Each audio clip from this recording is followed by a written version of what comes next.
Welcome, ladies and gentlemen, to another day on the meat grinder. And today we are going to finalize the settings. And then, I'm going to have to start focusing on the other servers. But you guys can always, DM me like you are doing. You guys can always DM me with suggestions that I'll consider. But I feel meat grinder is very close to where I can get it with the broken puppets. Like I have to consider the encounter system while I'm thinking about the settings, because you all know that if the puppets didn't teleport on top of us, I would have made the puppet damage a lot higher, probably max. But there's various things that I have to consider. I'm gonna focus on a few things today. First of all, I'm gonna disable the dropships. Don't know when the dropships got activated again, but I have to deactivate them because they don't work right. And then I'm gonna fine tune the fuel a little bit, just rebalance the fuel a little bit. I want people to work, for it if they want to go to a cargo drop, but I don't want people to run out of fuel every 2 seconds. So we're just going to fine tune that. And then, once I'm happy, I'll still look at your feedback, but then I'll focus on LDR because those are the 2 servers that I'm going to play on the most. Then I'm going to talk to the New Dawn community, and then I'm going to consider the SE community because I know they are PvP focused. So, I'm going to talk to a few people there. Maybe remove the trader, the trader limitations completely. Because I feel on a PvP server, you must never have gear fear, but I feel you should feel, more relaxed on a PvP server. Not because you're going to die, but because you can get the loot back so much quicker. And if the showdown event showed me anything, it's that with official settings, it's a walk in the park. Like on official settings, you can literally buy, like what happened on Meatrunner. On official settings, the official settings are you can buy quest items and sell them repeatedly. So that makes official servers extremely easy. But in any case, let's get into it. Ninja, Black Dog, welcome guys. And I'm just going to hide the screen because I think I inputted the IP. Yeah, the IP of the secret server is still here. So let me just join, refresh. Let me just join the meat grinder here. 1 person. Okay. That's going to be quite peaceful. Go. And there we go.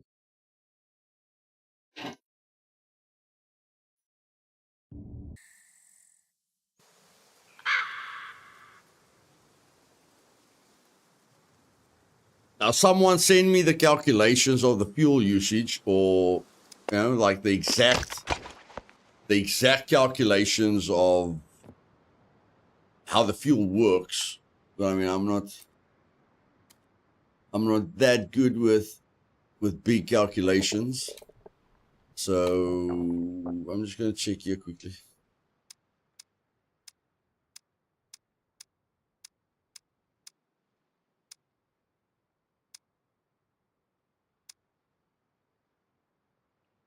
Okay, so what I basically did here is, like, he gave me the numbers. This is the Halloween house, bro. This is the Halloween house. So that's vanilla. So let's say vanilla is a liter. Yeah, let's say vanilla is a liter, which is very easy. Now it's only replenishing 200 milliliters per whatever. But so I don't have a problem with this. Like the amount, I don't have a big problem with the amount. I think this is where things get a little bit too rough. Like year, the intervals, it's taking 5 times longer for them to refuel. I think that's a little bit too much. So I'm thinking we're just gonna check this out. And I'm gonna go to a few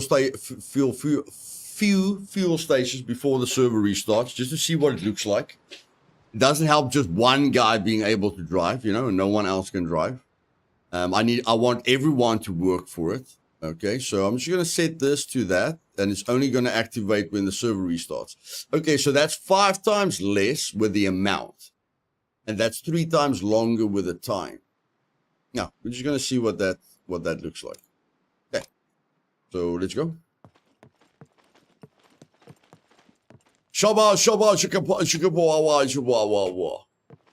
Come turn around, bro. Come turn around.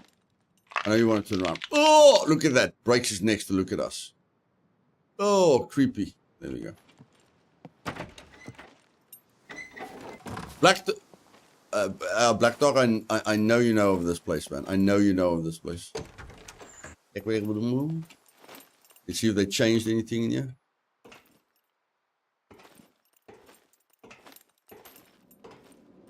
Don't open.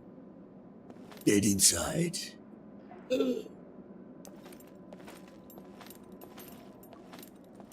Peekaboo. Death.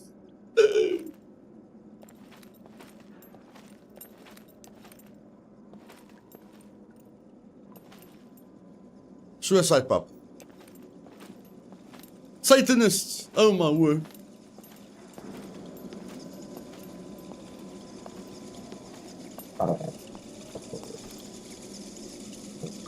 Okay, they haven't changed much. Pretty much the same.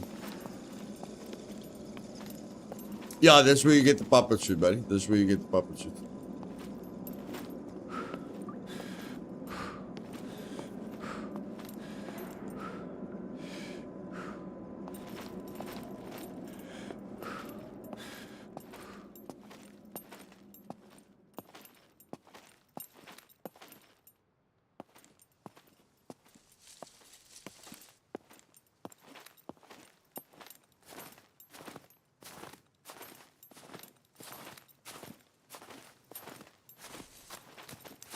Okay.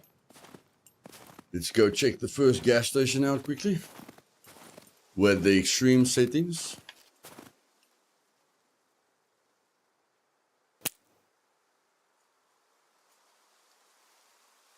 I hope we use that keycard. I really, really, really hope we use that keycard.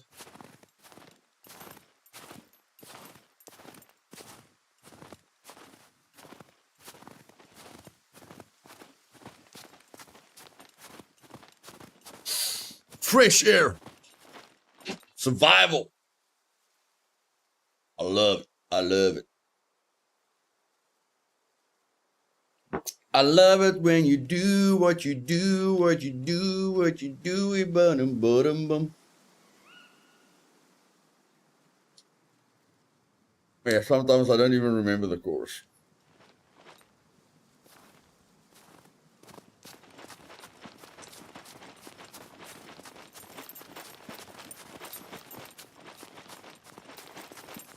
Hey, this is Ipken, the artist teacher. Welcome, my bro. Don't know if I've ever read out the rest of your name, but good to see you again, my friend.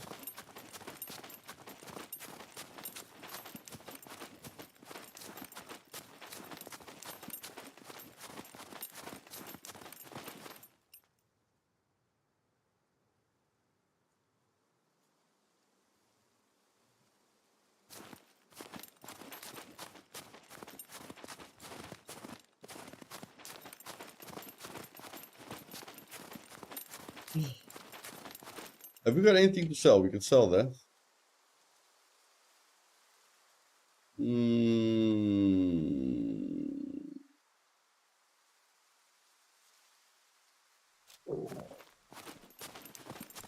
Let's go check the fuel station out quickly.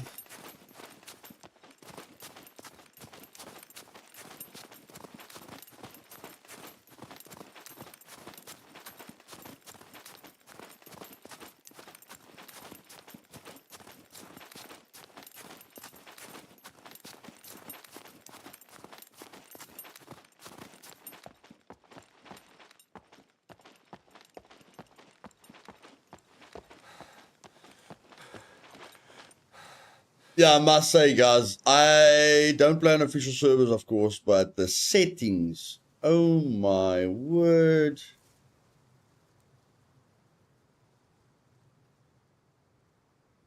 Yo, like you can get rich and geared so fast on official settings. It's insane. Especially when you have the team that I have, but like, I feel even as an average lockpicker, you can get geared. Like that whole questing, the whole thing that you can buy quest items. You know, like there's certain quests that can be exploited. What I mean by exploited is you buy the item, you do the quest, you make $1,000. You know, you buy the item for the quest, you do the quest, you make $1,000. Like you can be a millionaire on an official server within a month.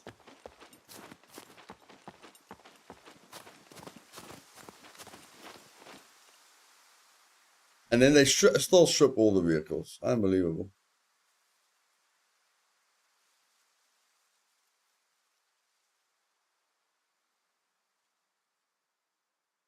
But yeah, if any of you guys wanted an update, I'm still at the top of the fame points.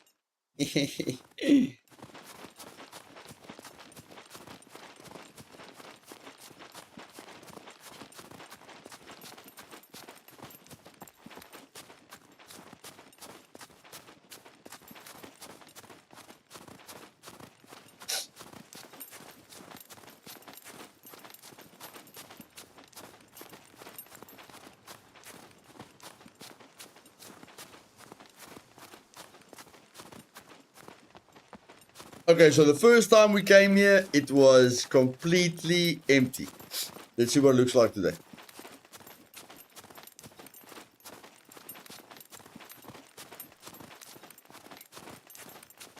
Let's see if you can ever find fuel. I mean, there's literally one person on the server, guys. There's literally one person on the server.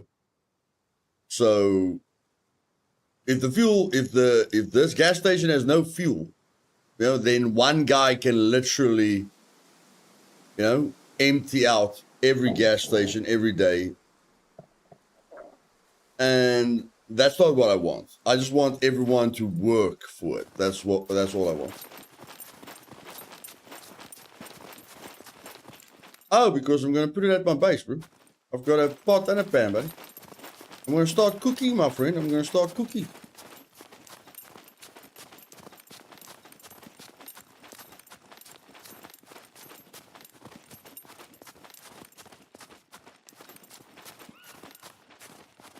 Because I'm gonna run for quite a while. And exhaustion becomes a serious problem if you run all the time. So yeah. I don't want to cook vegetable skewers and meat skewers, you know, all day long. I know pancakes are good. I mean, I've done a cooking guide. I know there's a few stuff that are really, really good, you know. And it's better to eat that. It just lasts longer. Yeah, sure, the meat skewers and the vegetable skewers help, but the time frame in which it helps your exhaustion is low. So the better recipes are always going to be better.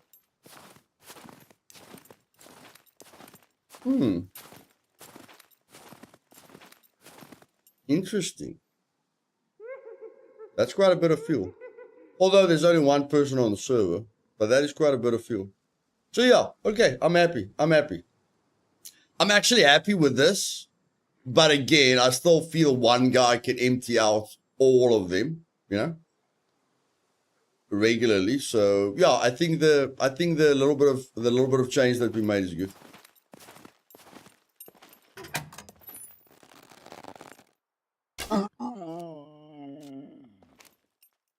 While we're at it,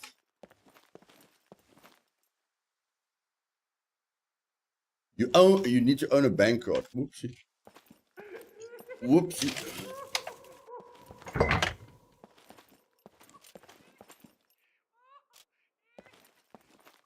Okay, bro, you can't carry this, so just place it back there. There we go. Pick up that. Thank you very much.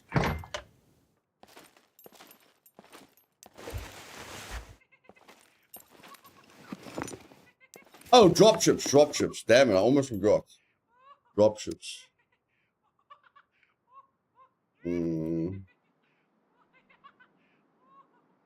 Block. Apply.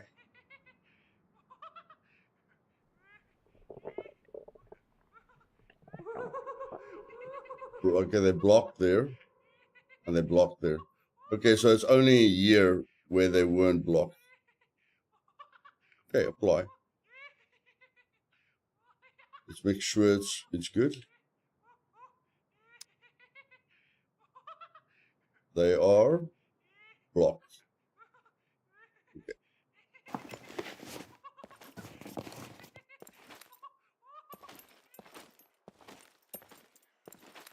Okay. Let's go.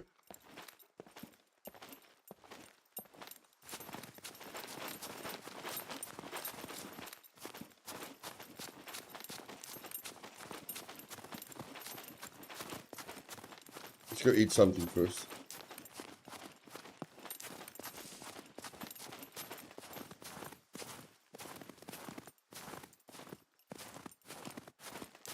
No mushrooms? Of course not. Of course not.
Wow.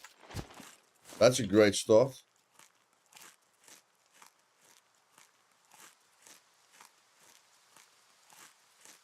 Our first thing we search. I think that's a meat grinder record right there. I don't think anyone can find corn with the first thing they search. I've never found corn with the first thing I search on meat grinder. That's a first for me.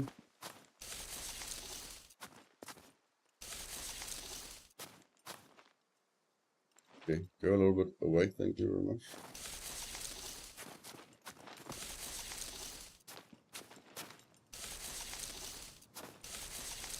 Yeah, I'm more used to what's happening right now.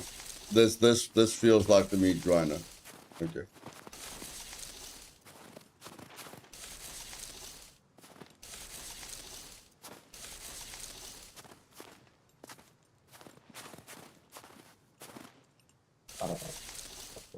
Yeah, now I understand you are going to make sweet corn soup.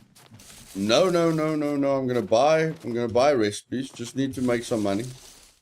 But now I'm gonna buy rice and pasta and that kind of stuff.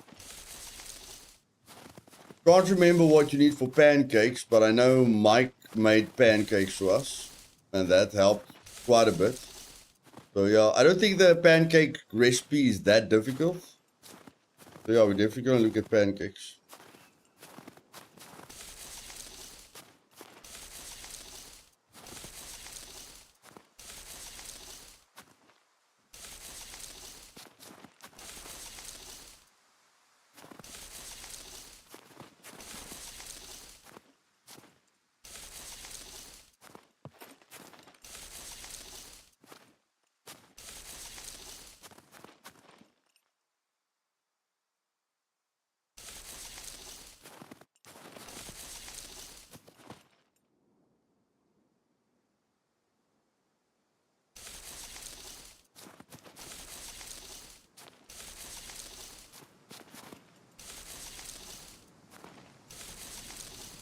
Hey Orc, welcome buddy.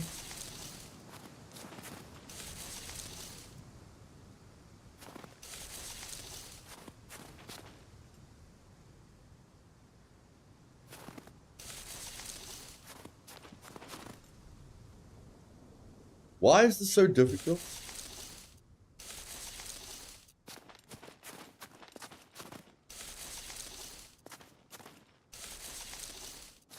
Not supposed to be so difficult. Hey, Tony. I don't mean finding food, guys. I mean getting the search option. Getting the search option is a little bit difficult.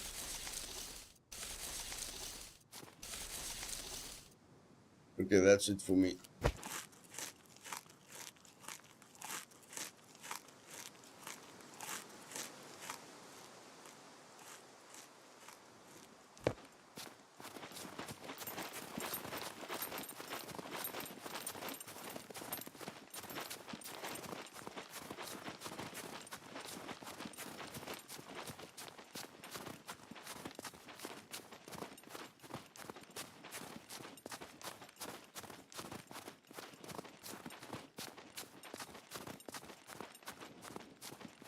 Let's see if we can at least find 2 here.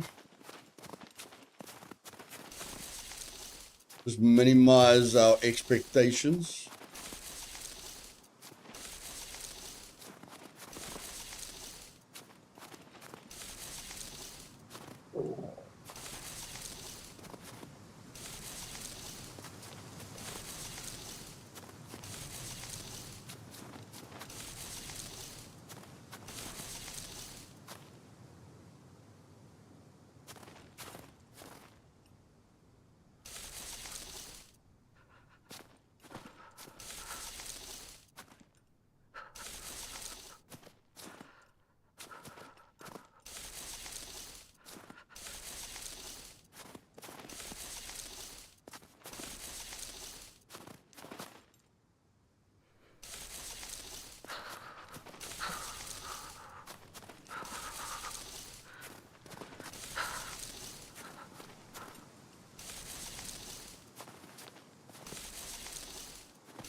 Welcome, my friend.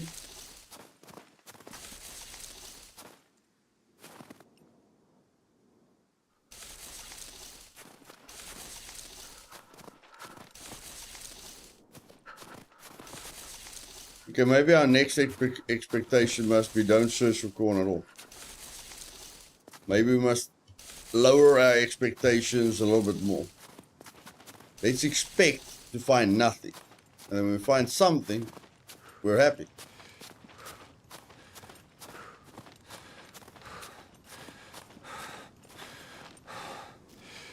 Freaking brutal out here, man. It's brutal.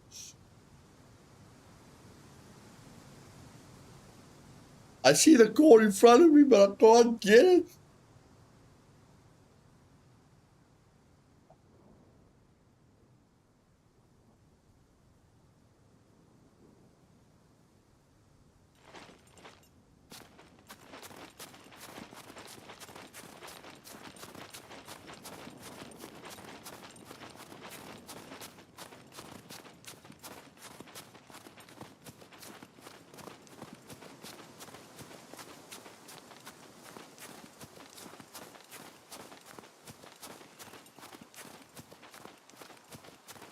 Hey, tear gas.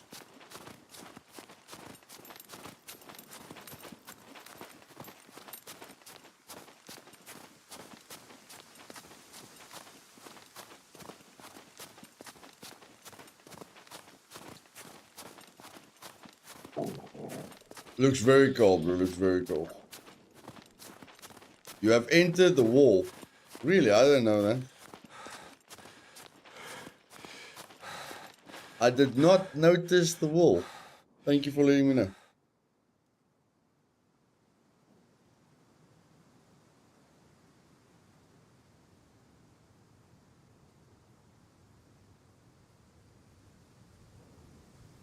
Hey, tear gas.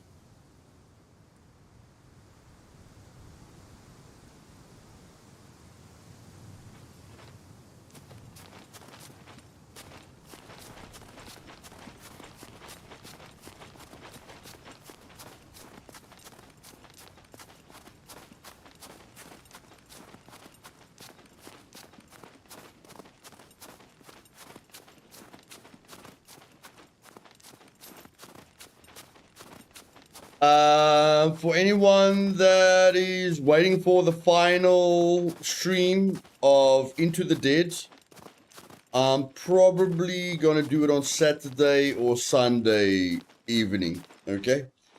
We've got a lot of final preparations to do for the event, for the showdown event tomorrow. So yeah, I'm gonna get into bed at a human time so that I'm sure we are ready for tomorrow.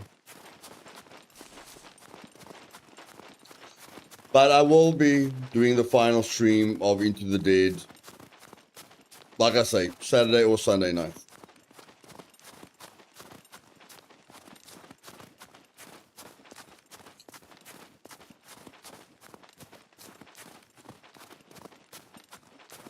And then at some point I'll finish the RuneScape thingamajig.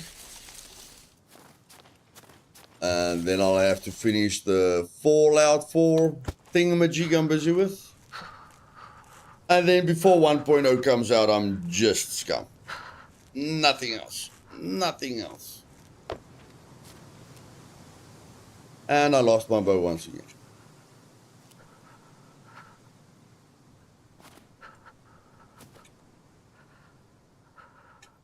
Okay, whatever.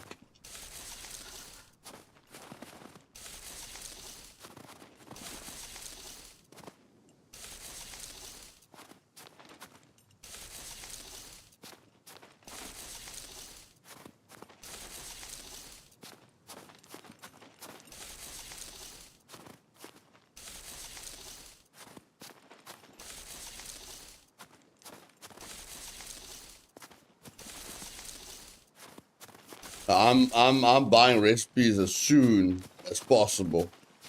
I've been doing this for the last 10,000 hours. I think I've had enough. I think I've had enough. I think I'm gonna ban myself from searching for corn for the rest of my life. Hey Nick. Nobody. Building a new base. Building a new base.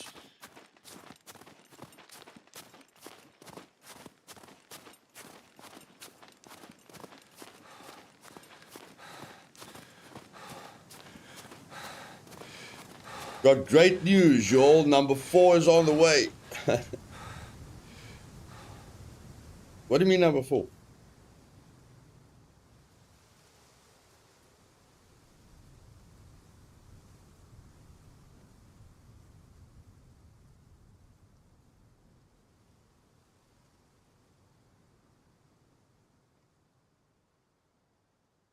Oh, kid.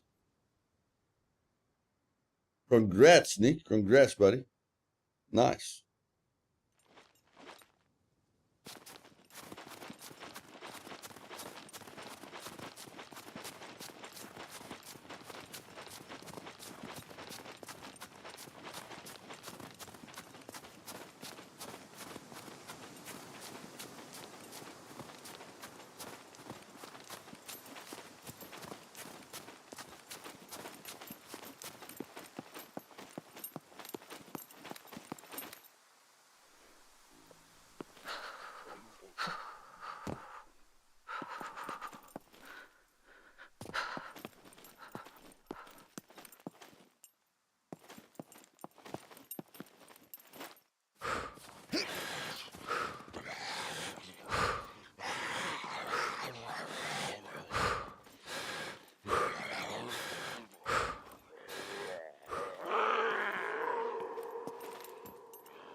And the armor saves us once again.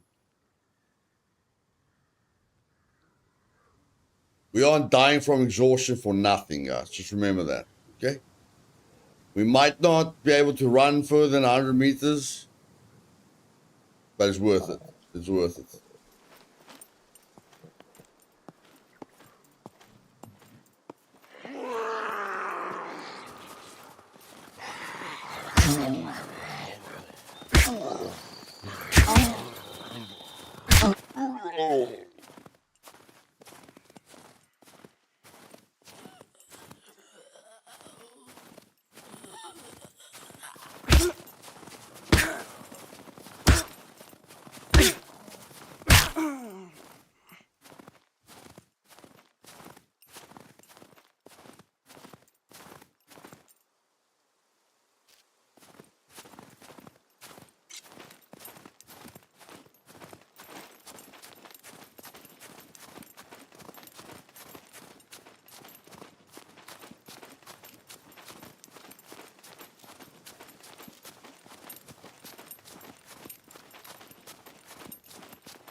Yeah, I take my hat off to you guys with more than 2 or 3 kids. Like, one is a handful to me. But I mean, I grew up, yeah. I grew up in a big step family, so it's always nice to have brothers and sisters.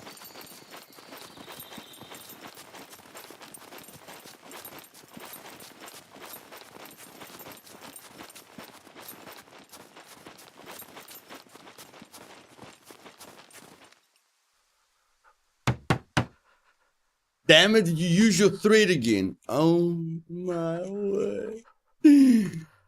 Really, my bro? Are you kidding me? Not again. Whatever. You keep on making the same mistakes over and over and over again. It's fine, it's fine, it's fine, it's fine. It's bloody fine. It's bloody fine. Did you lose your bushman as well? No, you still got your bushman. The sword there. Put your bushman there. There you go.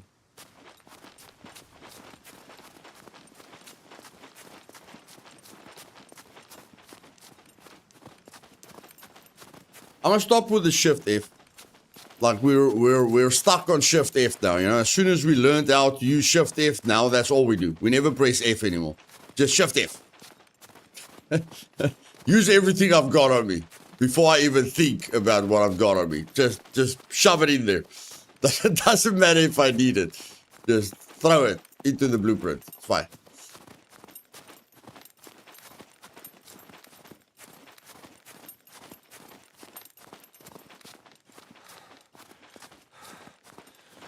I'll go look myself to death for one bush or one small little tree.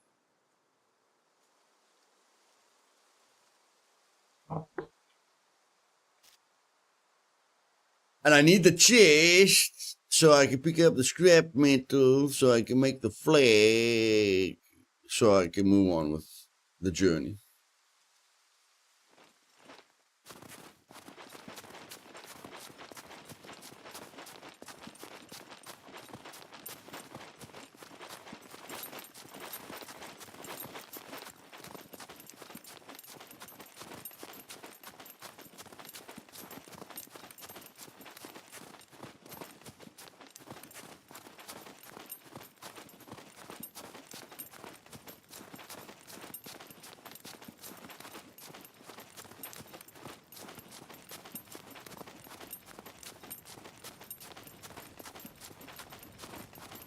You guys really want to tell me I don't live in the snow. I've only seen snow once. You guys really want to tell me all the bushes die in the snow? Or 80% of the bushes die in the snow? Is that a thing?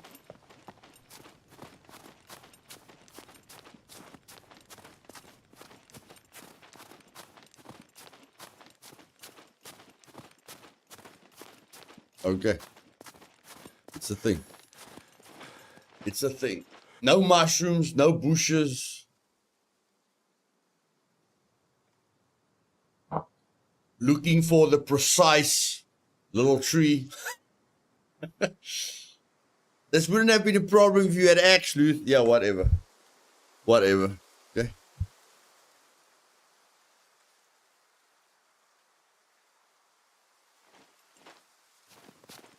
Only way I can, okay, I used a lot of stuff that I had on me, okay? The only way I can carry an axe now is if I put it in my prison pocket.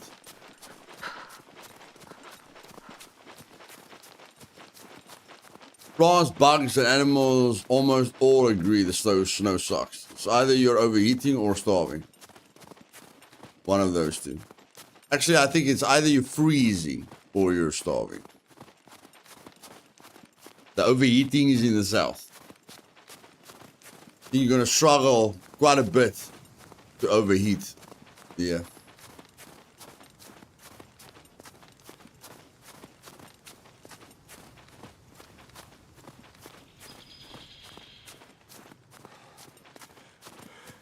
Depending on what time of the day it is. But I mean, I think it's impossible to overheat at like 2 o'clock in the morning. When everything is extremely cold. Okay, let me just figure this out. What am I going to do? This thing is taking up all the weight. I can put in 2 scrap metal there. I can...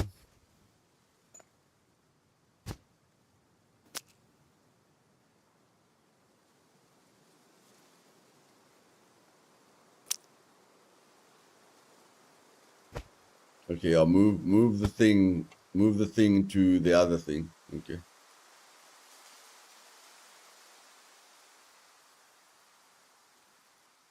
Do you really need that number? I don't think so. Put that in there. Okay, I can carry what?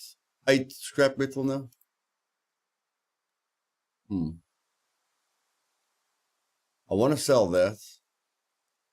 I think this thing's pretty useless at the moment. Okay, there we go. Got us 10 scrap metal. Do you still pass out from overheating? The first time I ever did in game, it saved my life. Yeah, you definitely pass out. You pass out from hunger, from energy deficiency, water deficiency, heat, cold. Yeah, there's a lot of reasons why you pass out.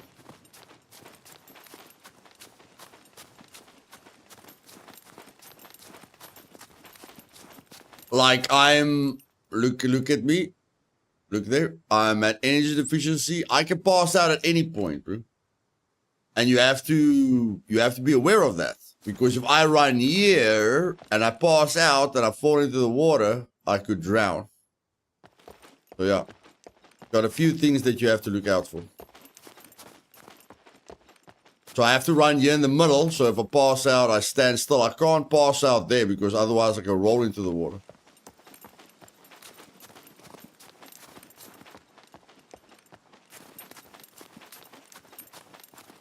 Oh, here's a bush. It's too late. Too late now. I'm gonna go get myself a bloody axe.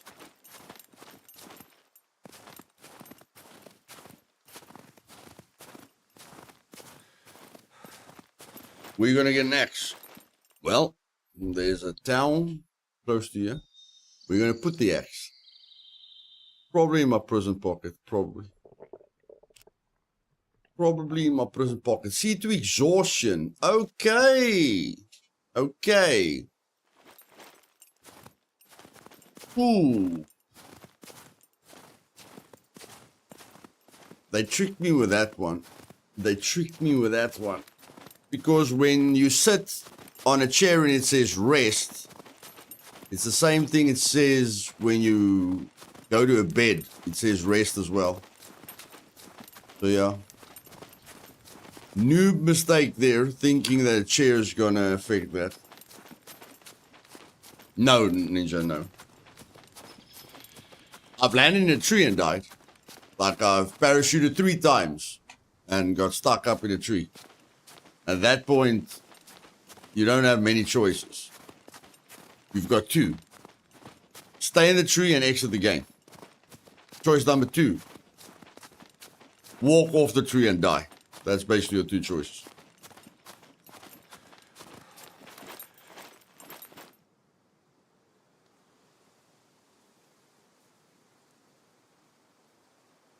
But I think they fixed that.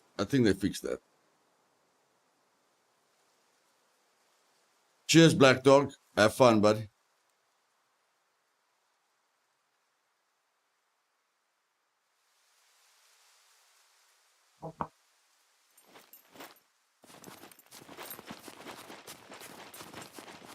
You know what would be very realistic? You know what would make parachuting complicated? If it was realistic. You know, like, you guys know how I always come in guns blazing, you know, like with full speed? If they made it so that your parachute can get caught on trees, people would be a lot more pinpoint with where they're going to land, you know, because that's how most soldiers get hurt or injured or die, is when they, fall into trees with their parachutes. So that will make parachuting a little bit more technical.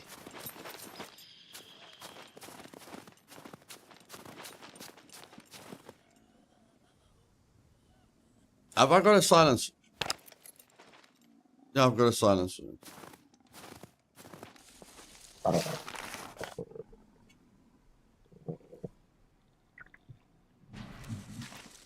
Basic awareness, wow.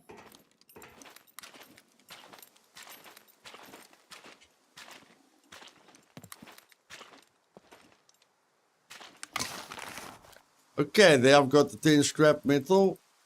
Now I only have to find the axe and put it in my prison pocket and we're set. And we're set.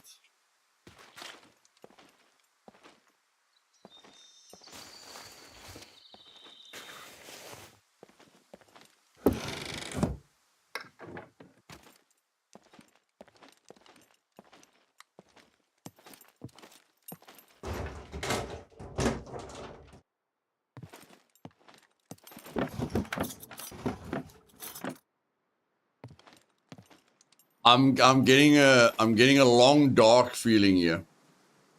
Like, I know this game's completely different than the long dark.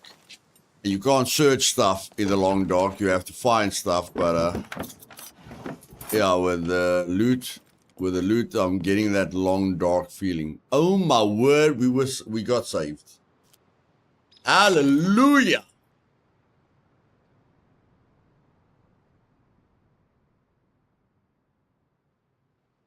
Can you believe it? Spaghetti with meatballs. Yum, yum, yum.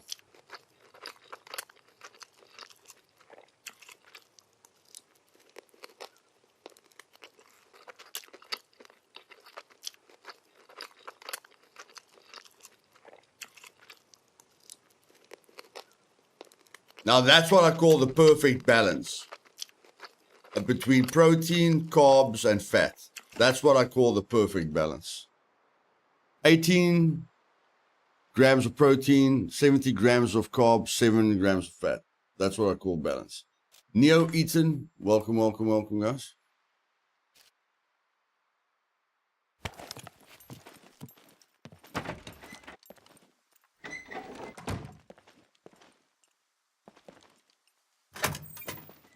Yeah, I'm starving. I'm starving. That's why those meatballs were a lifesaver.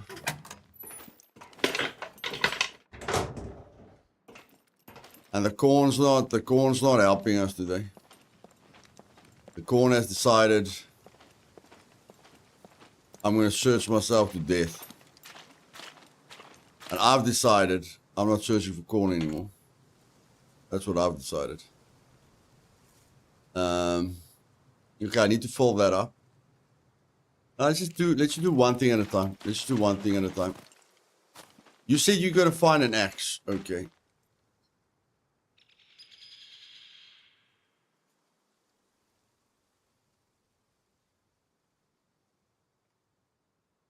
You said you were going to find an axe.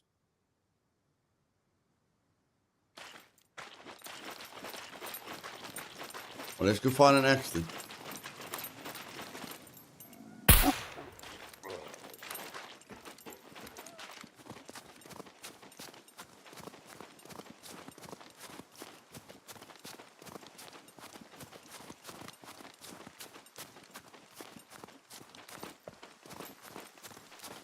Okay, let's try and plan where we're going to put the axe.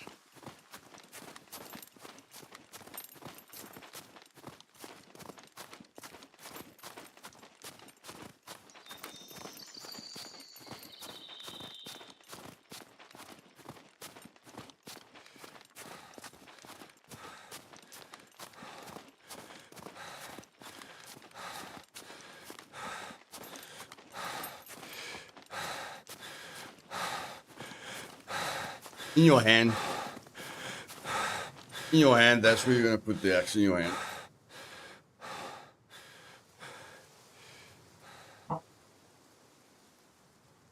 Thanks, Ethan. Hey, newbie.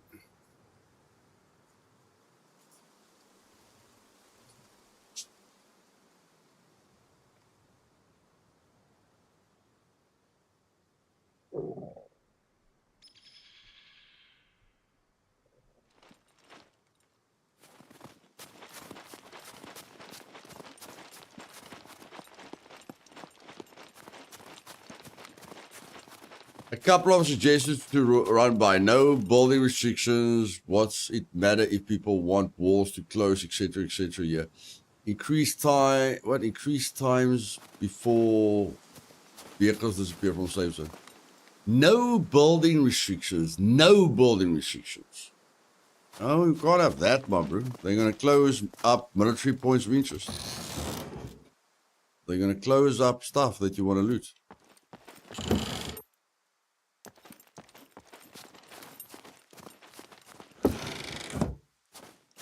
The vehicle thing, I can do that.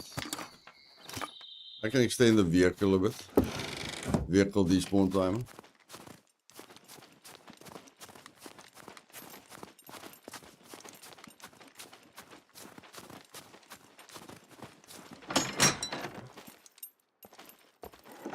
I mean, just what they can build on their base, not build their pure points of interest.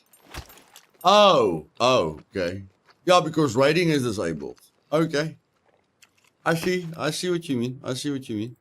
Because raiding is disabled, you just give them the freedom to build the way they want, okay? Yeah, I get it.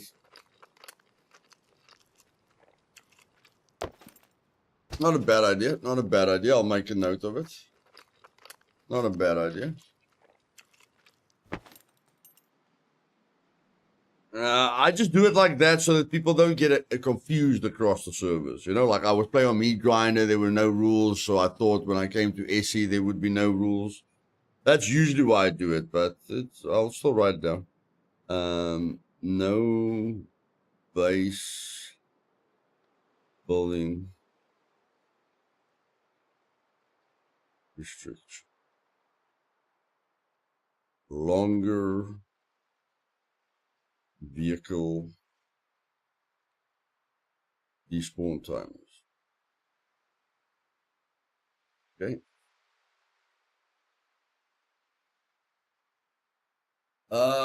Let's see what it's at the moment.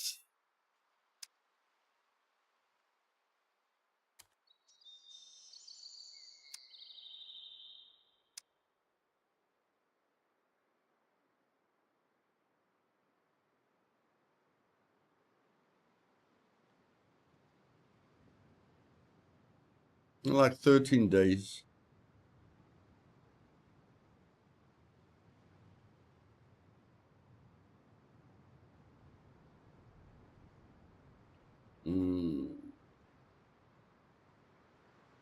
We can make it 480. We can make it like 20 days. 480.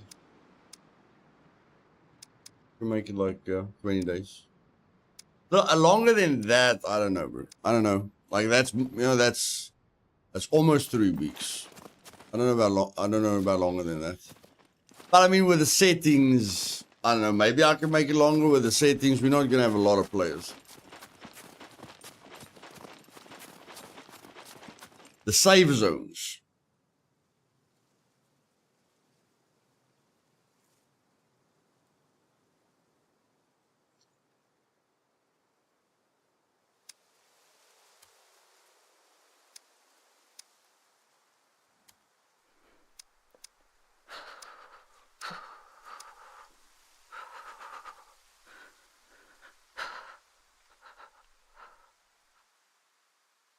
Okay, before I change it, give me your reasoning for that, Ethan.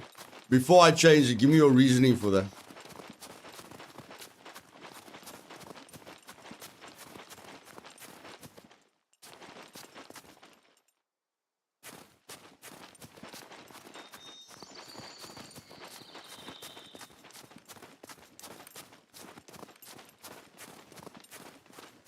And what suggestion, what time suggestion would you have?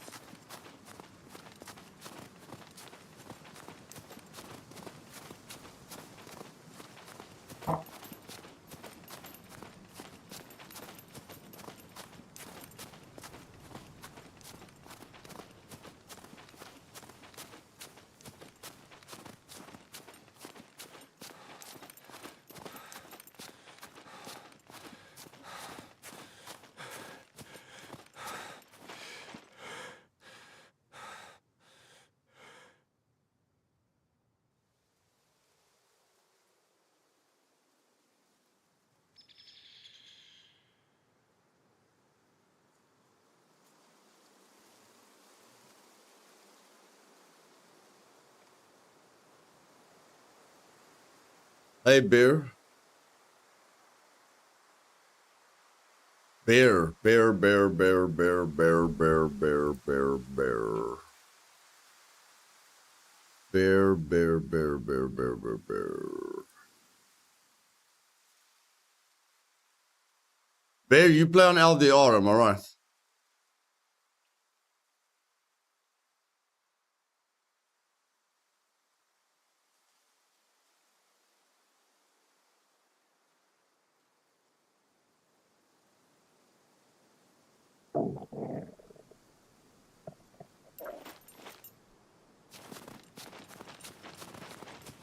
Do you play on the LDR server?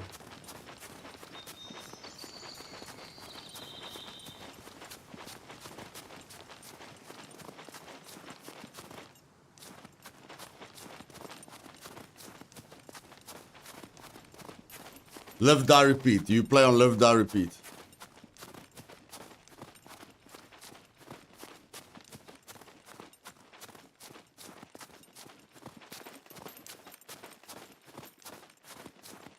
Nope, I'm only doing single player. Oh, okay. No problem. Then it's a different bear. No problem.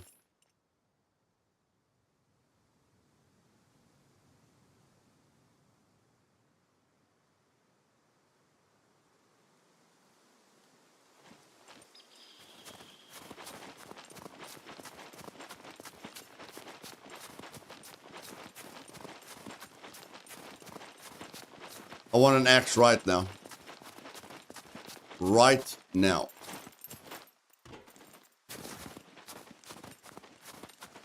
Okay, I either want an axe in there, or I want an axe in there, or I want an axe in there. Okay, you got that? Okay, let's go. Okay. Yeah, I have to talk to a person called Bear on LDR. I'll talk to him later.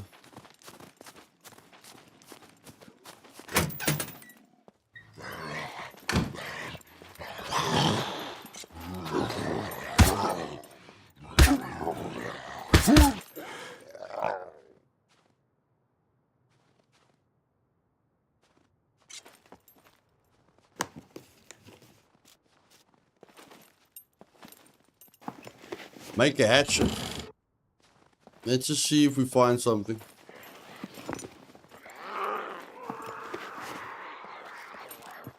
I'm just gonna loot 3 places, then I'm gonna make a hatchet.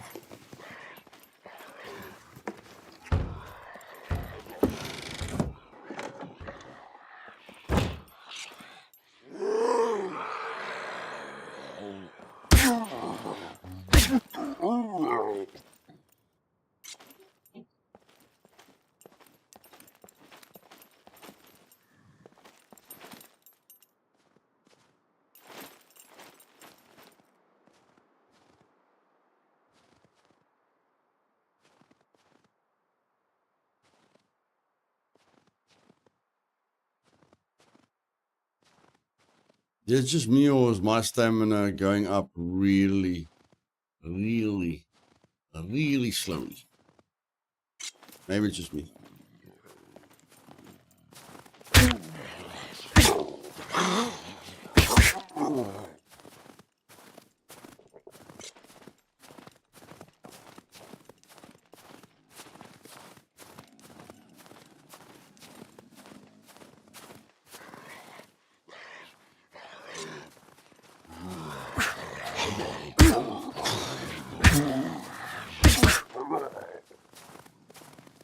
Found an M1 in a barn box yesterday. How's your scummy day doing? Good, brother. Playing on my favorite setting, so I'm always happy. Surviving in a survival game. That's where I'm at. That's where I'm at my happiest. And sometimes you find what you're looking for. Sometimes, just sometimes, you find what you're looking for. All the game, I'm only going to loot 3 spots. And the game listens.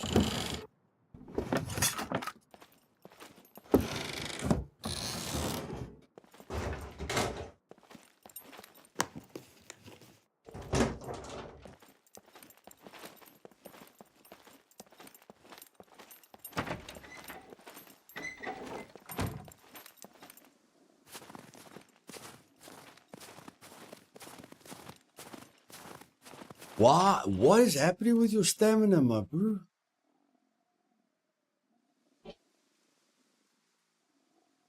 Max stamina change rate -11. Max stamina change rate -11. Goodness gracious. That's not an axe. Well, it can cut out a tree. That's all that's all I care about. Actually, I want to sell that, and I want to sell that. I don't know. I think I've added the toolbox to the flag already. I hope I've already added that too. But I mean, I want to sell that, so let's go.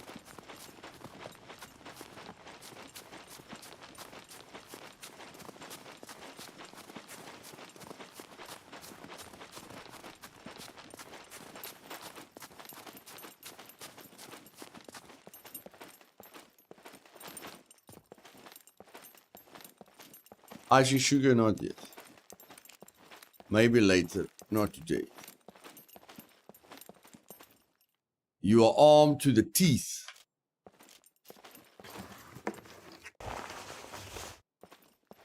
Yes, I get there eventually. You're running the special event server? Special event server. No, no, the developers are running the showdown server.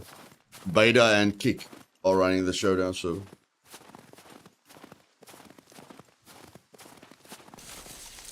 Okay, bro, stay focused. Goodness gracious. You forgot what you wanted to do in 5 seconds. Goodness gracious.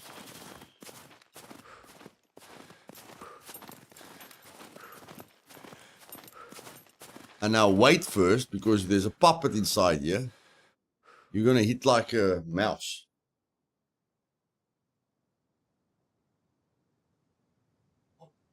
Okay, now you can jump in. Okay. Gonna sharpen that.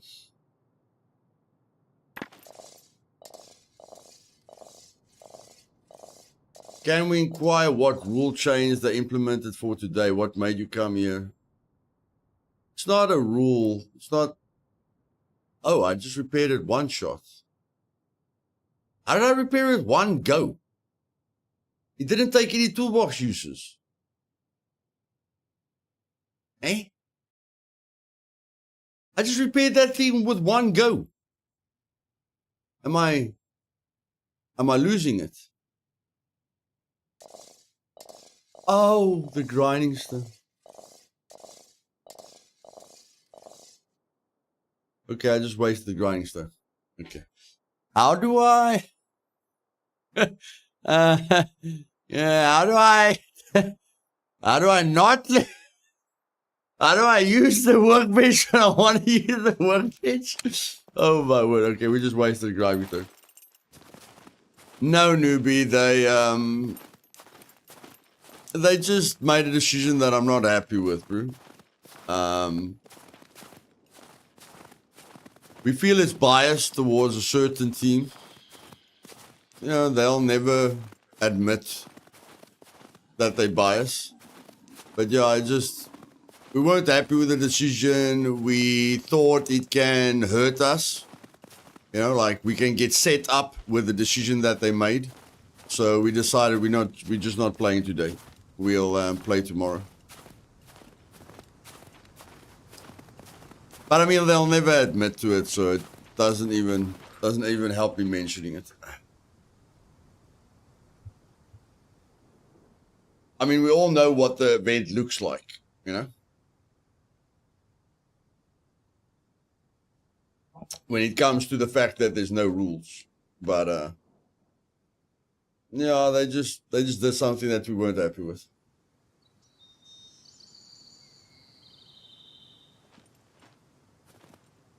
They gave one team a major advantage, and, no, we just don't appreciate it.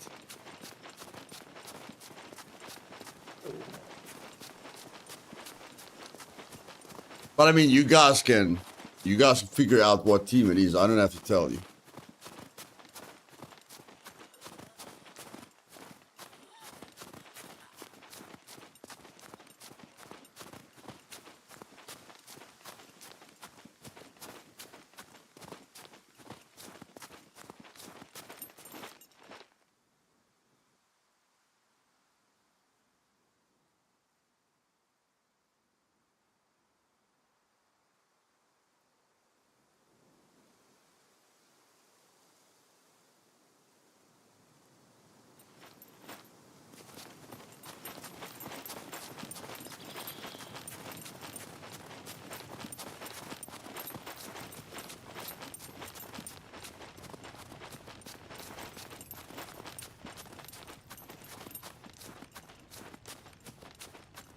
But tomorrow it's showdown day. And I think our odds went a little bit up. I do think our odds went a little bit up. Definitely gonna be fun. A fun event.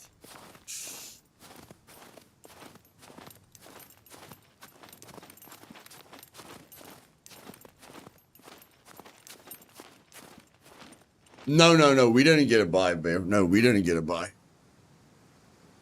We do not agree with giving any. A team did get a buy. A team did get a buy, but we do not agree with a team getting a buy on the first week, because that gives the team that gets a buy a major advantage.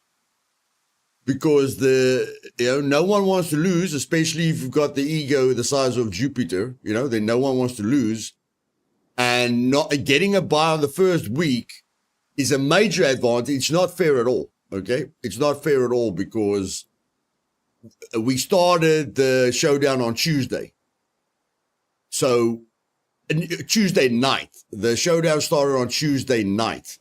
So you've just got Wednesday, Thursday, and Friday. You've got 3 days to get your entire team fully geared, without dying, without getting raided, without losing any of your gear. You've got 3 days to get your entire team fully geared. And the team that got a buy, I know, is not fully geared. They've got ARs, but they don't have snipers, and I know they want snipers, to make the chances of them losing basically as little as possible. But my common knowledge is just that team gets a major advantage, because it doesn't matter if other teams are going to get a buy. It doesn't give them an advantage, because the first week is the only week where you've got 3 days to prepare for the fight. So there's going to be a lot of teams that don't have M82s and grenade launchers and RPKs, I'm sure there's going to be a team that fights with shotguns, or I don't know, MP5s or whatever, that puts them at a disadvantage because they work, because they've got children, because they've got schedules. You understand? So the team that gets that bye, so that they are guaranteed to have all the best gear that they need for the next week's showdown, has a major advantage, because the other teams that's going to get the bye the other weeks gets no advantage. Because from next week, all the teams have 7 days to get fully geared. It's just the first week where you only have 3 days, to prepare.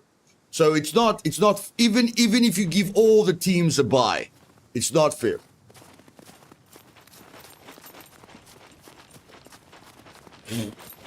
And I knew exactly what team it would be. And they didn't say there was going to be any buys, but I knew what team was going to get a bye.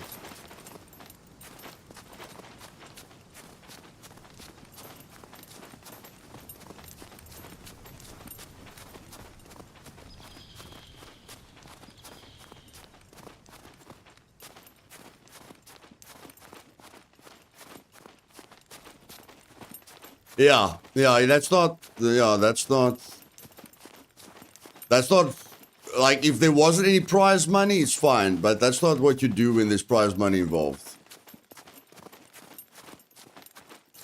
And doesn't matter how many reasons you have for doing what you do, you must just, even if you think you did it, with nothing intended, you must think to yourself, what will it look like? That's what you must always think about. You can't just think, I'm going to do this because I want to do this. You must think to yourself, what is the community going to think? Even if the community is wrong, what is the community going to think if I do this? That's all you think about.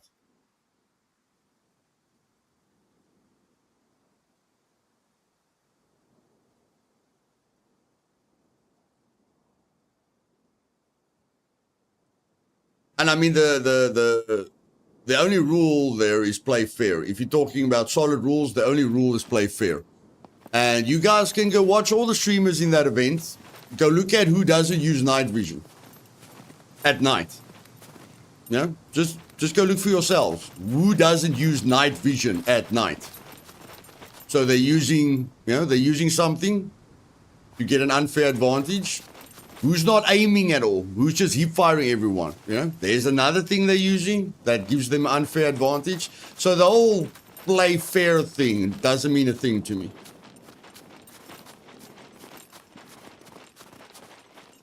And because I've been running servers for 10 years, as soon as people use those things, but they don't have the backbone to admit it, and they still trying to convince everyone they're not using it, when everyone knows 1,000,000% they're using it, if they still admit, if they still can't admit it like a man, then you must ask yourself, what else are they using?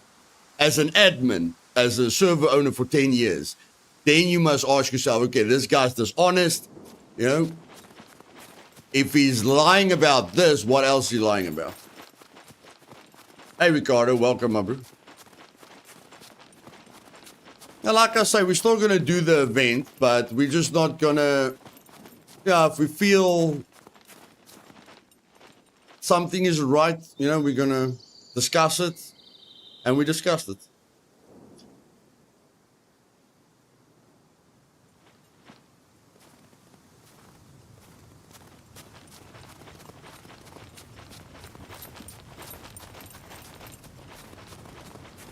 Yeah. And remember, that team that gets a bye on the first week, not only do they get a major advantage over the other teams, because the other teams are going to be stuck with medium weapons, or not premium weapons in their first fight. And it basically, the team that wins is the team that could play the most or that got the best gear. Like, even if the two teams are equal skill with PvP, the team that wins, let's say the one team is just as good as the other team, then the team that wins is the team that could play the most and could get the better gear, and could have that advantage. That's the one advantage. The other advantage is that the team that gets a bye there's raiding on Thursdays. Like, people raided other people today. So the team that gets a bye can fight and raid without worrying about the gear that they can lose. But they can hurt the teams that are going to play Friday, that are going to be competing tomorrow. So it's 2 advantages that you're giving that team. But I mean, every team is going to get that advantage. Not that we're going to use Thursdays to hurt all the other teams, which we know are going to compete. We're not demons, as some people put it.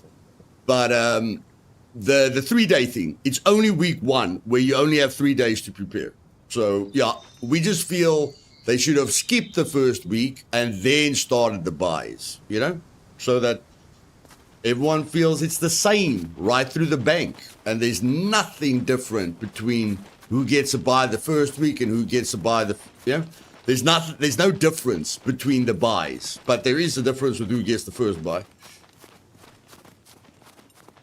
No, not give everyone a buy. Let if you're gonna let people fight and have the gear be an advantage because some people couldn't play as much as other people, that's fine. Like you can make excuses for that. But yeah, even give everyone a buy the first week so that the gear isn't going to be, such a big advantage. Or the time that people had to get gear isn't that big of an advantage. But like I say, I don't look at people's titles, whether you're a doctor, I don't care whether you're the president, I don't care who you are. You're a man. I'm a man. I've got an IQ. You've got an IQ. So, yeah, I'm going to be straight. I'm not going to beat around the bush.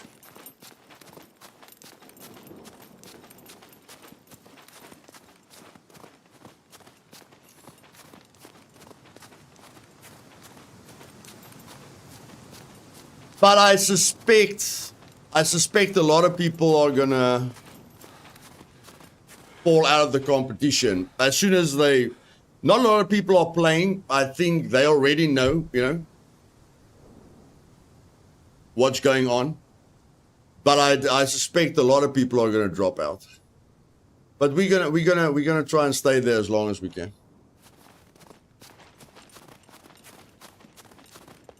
But I mean, for me, it's about playing with friends and my son. Like, playing with my son is fantastic.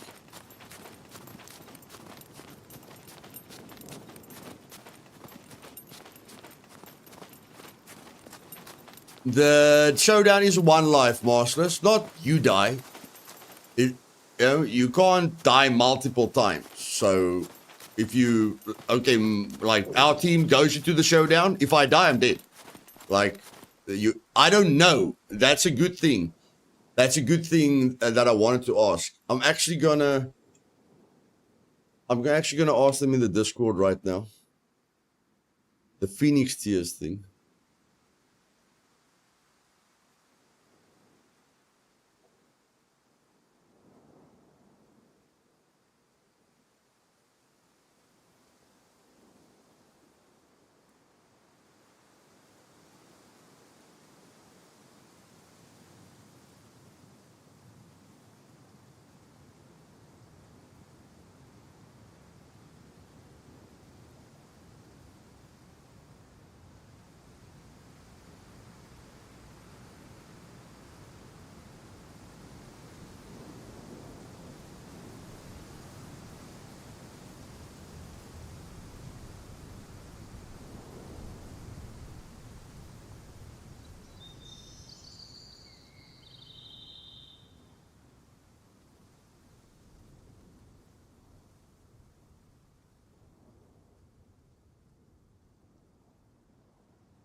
Okay.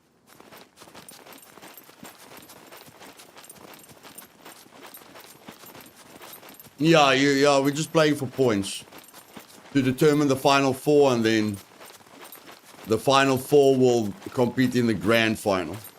I don't know what the grand final is going to be, but you guys will see what the normal, 1v1 team thing is going to be. But I don't know what the grand final is going to be. My question is the servers working good, Luthais? Do you have other questions about the game? Give me a true feedback of what it should be done and changed. The servers are, the servers aren't working perfectly, but they're not terrible. I mean, there's almost no bases on the server. There's very little players on the server. I can see lockpickers are getting a little bit of lag, or desync when they're lockpicking in like the kill boxes and the banner bunkers. So the performance isn't perfect, but it's not terrible. But I mean, there's almost no bases, So we'll see when a lot of bases go up.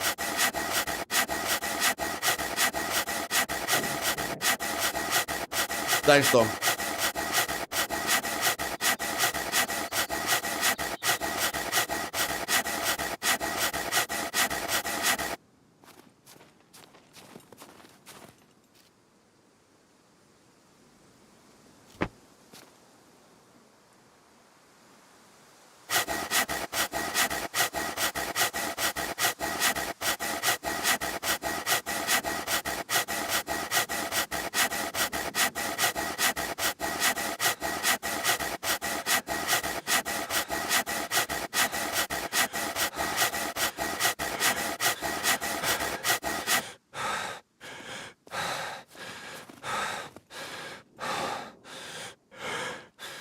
Goodness gracious.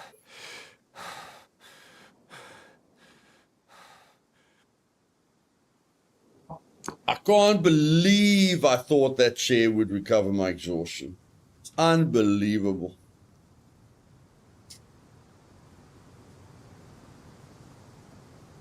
Unbelievable.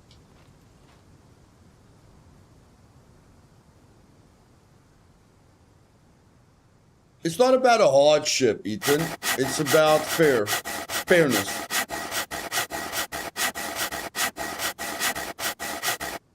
Especially when your only rule is play fair. And you know that some people are using certain stuff that other people aren't willing to use because they don't want to sell their souls or, give away their integrity, then it's not fair. That's it. End of story.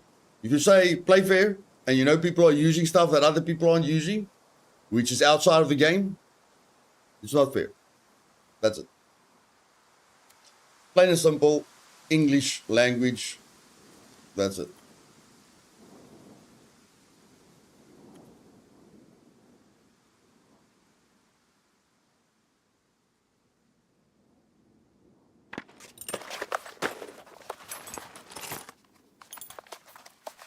Cheers, Ricardo.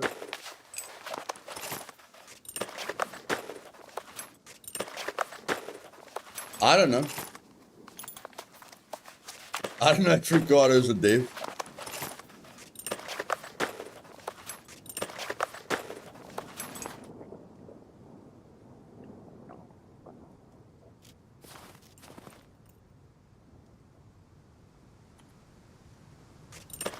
No, I'm nobody. Okay.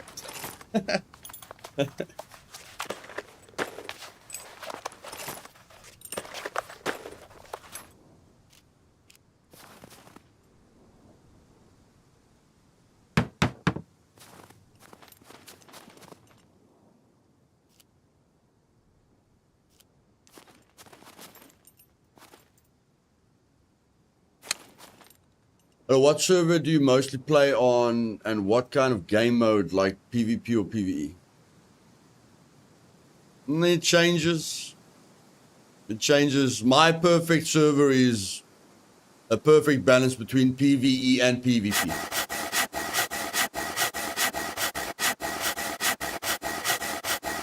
But out of my personal experience, Yeah, I know I lost the bow commercial. I know I lost the bow. Out of my personal experience, the servers that I have the most fun with and where I enjoy Scum the most is where it's like 95% PvE and 5% PvP, like the Meat Grinder. The Meat Grinder is the server where I enjoy the game the most and I never burn out. I never get tired of the game. I always love the game. When I'm playing like this, like the only thing that took me away from Meat Grinder was the puppets.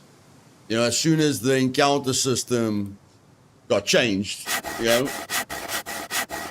that spoiled it for me. You know, but out of my experience, I mean, everyone's different. Some people just want a PvP, but the reason I play a survival game is to survive, not to PvP. But I still need that element of danger that comes from PvP. So, although I like playing on a hardcore server, I still love the fact that I can run into a person and die or fight him, you know, or whatever. Like that feels real, you know, if everyone's struggling to survive, you know, you can't have 100 people on top of one another.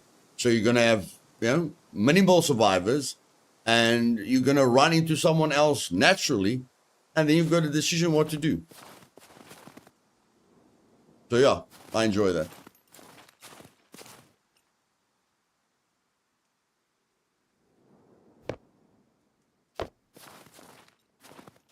I feel the PvE is an element in the game, but it's not what's going to make a person play a normal person, or I don't know, a survival player. A survival player is going to get tired of if the game's too PvP focused. Because a PvP player looks for people all the time. You check. So they're not really playing a survival game, and they get tired of the game because they don't find people, or they get frustrated because they can't find people. And then they get mad when they lose, you know? So, yeah, it's just not why I play survival games.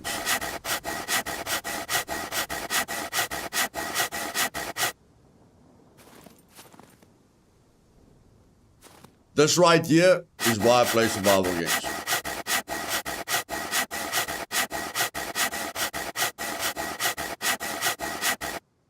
Yeah, Nick, I agree with you. I find a group of two types make for a balance. One PvE and one PvP guy. Yeah. Okay, finally. Finally, I can... Okay, now you want to sell that.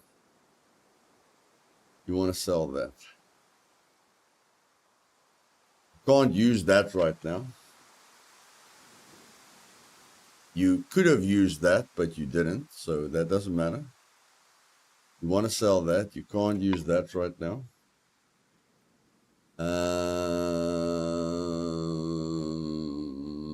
You can use that right now. If you do this, then you can swap between the two. You can sell that. Can't. That's not really going to help you at the moment. That will just help you to sell the sword.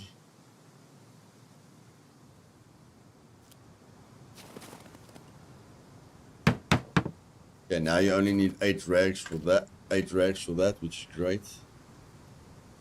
You don't need that right now. You definitely don't need that right now. You don't need that. This thing's got, you can charge that at some point. Can't use that. You don't, okay, you can sell that. You can use that. You can use that. You can take that to craft one later. Craft a sword. You don't need that right now. Or that. And I think you want to repair your Bushman. Once you've repaired your medieval sword, you want to repair your Bushman. Okay. And now at least you've got space for the bow. So, yeah. A bow is your next thing. There we go. Ricardo, Luthais, you are working with us for already 11 years. You are working with us for already 11 years. Can you give us what is Scum about? For all the players that watch you, what's the feeling that they will get when playing this game? It's going to be different for everyone, Ricardo. It's going to be different for everyone. Like, if you're not a survival game fan, like if you don't love survival games, and I didn't play survival games when I was young, like when I was 20 years old, I played PUBG and Warzone, you know, and Battlefield and stuff like that, and Diablo, you know. But at a certain age, you're looking for something else. So age has a lot to do with it, you know. Different things are different to you at certain ages, certain sections in your life.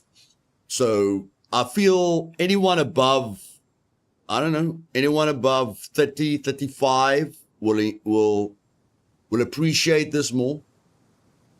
And it's depending on how much work you want to do.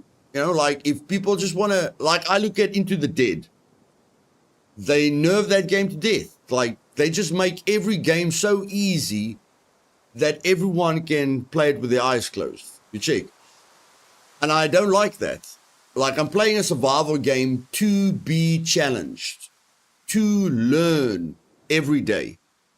If I'm not challenged, if I don't learn something, I get bored very quickly. But other people don't want to learn anything. They just want to jump in and play, you know? So, yeah, it's your age makes a difference. What's important to you makes a difference. I feel PvP-focused players find it very difficult to stay engaged with the game because they need the right server, they need the right population, they need to run into players a lot. I don't need anything. I need this. I don't need players. I don't need a server to be populated. I need the server to be hard, PvE-wise. And if I run into a player, great. If I don't run into a player, great. So yeah, that's a very very difficult question. There's too many factors, way too many factors.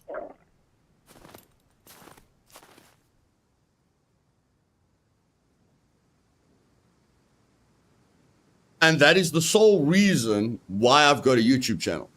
Like, I didn't want to create a YouTube channel. I wanted to help people. So I helped them. So I was the guy, before I had a YouTube channel, I was the guy typing in general all day long. You know? Guys, I don't know how to do this. And then I help him.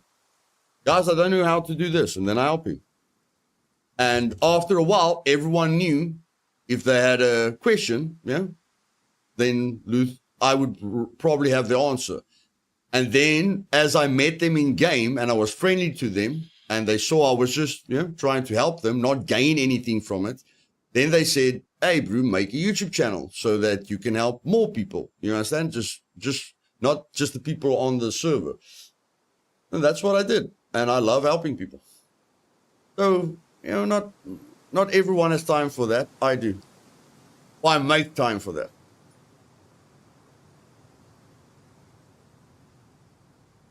Yeah. Everyone's journey is different.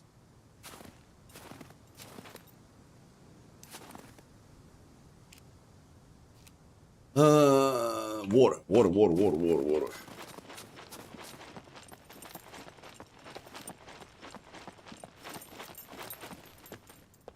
No problem, Ricardo, no problem.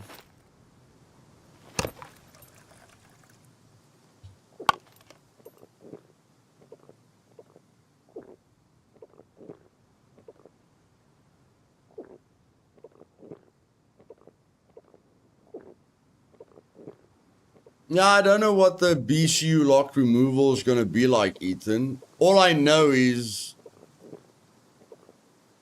I wouldn't want to level up a character to 8555, even if they want me to level up the character to 8555, because removing my BCU lock is going to take, you know, all advanced skills or advanced plus skills. You need an 8555 character because they've got a scientific they've got a scientific I don't know, pod, and the only way you can remove your BCU is if you walk into the pod and the computer identifies you as the ultimate specimen. Like you've got 8555 attributes and you've got advanced plus skills. I don't think I'll appreciate it if they end it for me. You check, like if I get kicked out of the game, I'll do it once. Like if they remove my BCU and I can escape, but then I can't come back, then I'm like, okay, I'll do it once. I'll never do it again because it's like, yeah, bro, that took a lot of time. I don't want to, I don't want to start over because of what I did.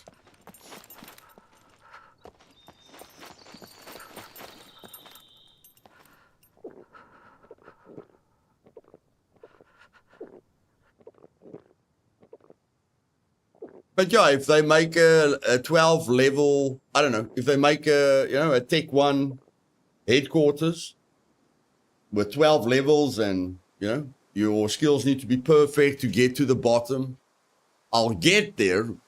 But if I find out that I'm going to have to start a new character when I remove my BCU, I'll do all the challenges, but I'm not going to remove my BCU because, I don't want to lose all of that, especially if they make it cool, like you have to have 8555 attributes and you have to have every skill at advanced plus. If it's going to take you like a year grinding to get to that character, I know I'm not gonna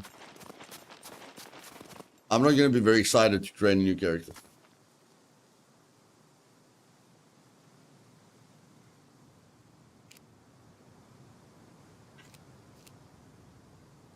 Okay, we need food. And I've got no idea what to do with this now. This is going to be bad. The only option I have is the only logical option I have is going to the trader right now. Because showing you guys how I'm searching 500 corn doesn't feel like the most entertaining activity at the moment. You would be disappointed. The answer is 48.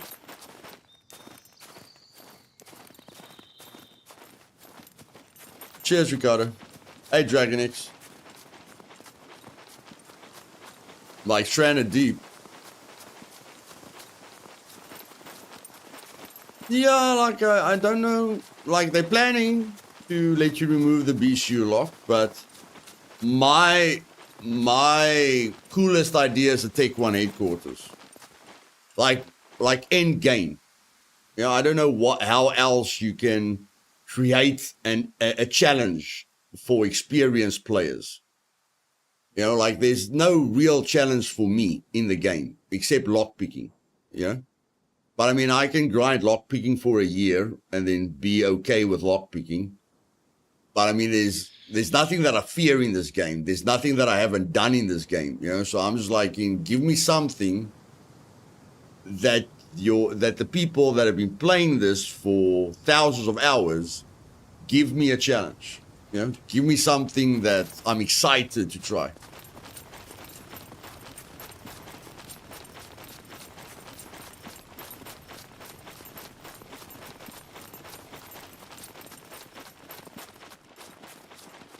And the only thing I can think of is the Tech 1. I mean, Tech 1 is the reason why we're here is Tech 1. We're a prisoner on a Tech 1 island. So the only thing that makes sense for me is Tech 1 headquarters.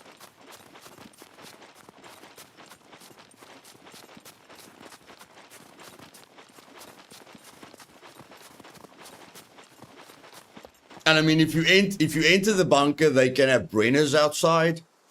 They can have sentries outside. They can have razors outside. They can have machine gun turrets outside. Well, they can They can make it really, really, really hard to get in.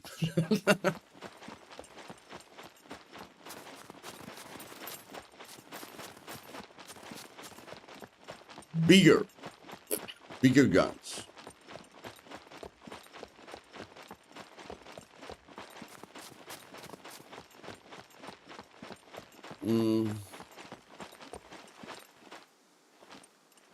I mean, I know I want that minigun. Other than that, I can't really think of something. I know I want the minigun and I want the modern crossbow. Not for me, for other people that struggle with the bow. So if I'm thinking of the community, I'm like a lot of people struggle with a bow. Let's get a modern crossbow into the game so that the bow users and the crossbow users can have fun. Or harpoon gun, okay.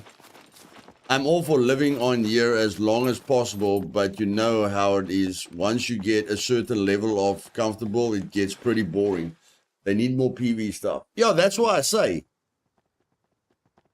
Oh my word!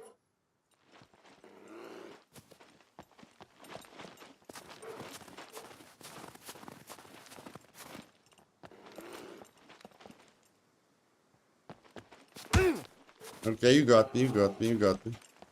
Now go away. Okay. Oh, Yogi. Oh, Yogi. I should have just shot you. But I don't want to waste the ammo on you, so stop that.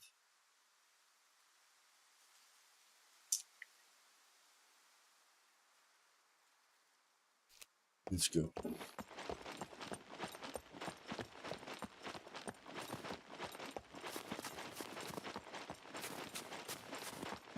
Yeah, like, it's boring to have an 8555 character if nothing challenges you. But if they make something where you do get challenged, then it's not boring. You know, then it's not boring.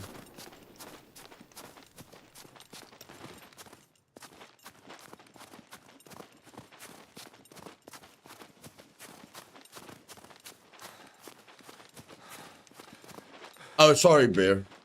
Yeah, never mind. Sorry, Bear. I'm not gonna let him touch me again, bro. I give him one chance. That's it. One chance.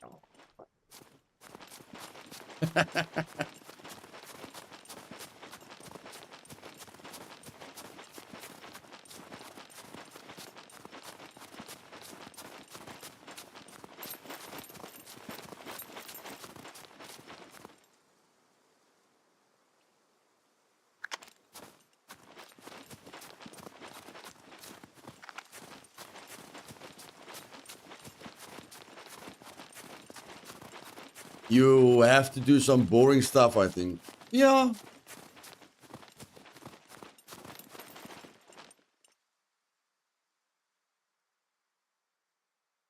Like I mean, what's the longest we've gone without a wipe? You know, you have to consider that as well. What's the longest we've gone without a wipe? Is it boring now? Yes, because we all have to wheelbarrow. You check. But maybe they give us other options. You know, maybe they finally give us that bench press that they showed us in 2018. Maybe they give us some other stuff that they showed us in 2018. You know, who knows? And then it's not that boring anymore. Or we just, we don't get a wipe every 3 or 6 months. And we can actually get there naturally. Maybe, who knows?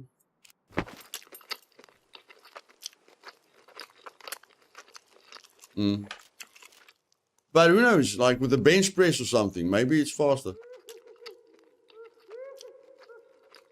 Like I'd say you have to take the average of most players. Let's say you calculate that most players don't, let's say you calculate the average player plays for 2 hours a day. Then you must change the leveling of the attributes to tell yourself, okay, if someone plays every day for 2 hours, within a year, they must be able to naturally be at 8,555. Even if they didn't wheelbarrow for a second, you know, they must be able to get to 8,555 or close to it.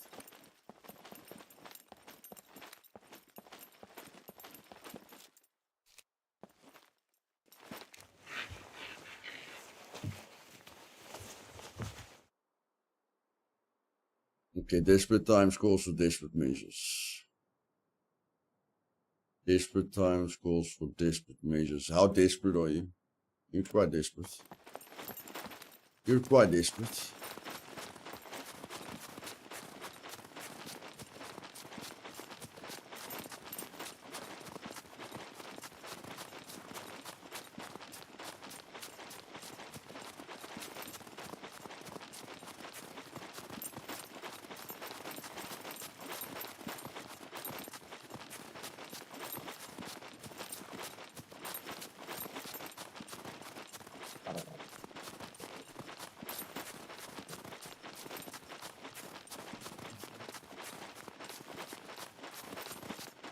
Yeah, if you run slow enough or drive slow enough, the bear will constantly follow you.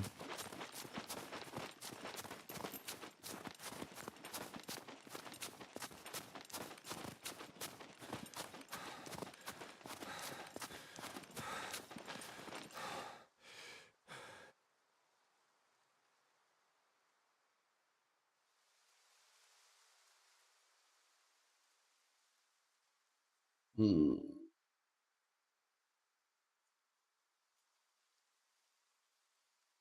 Hmm.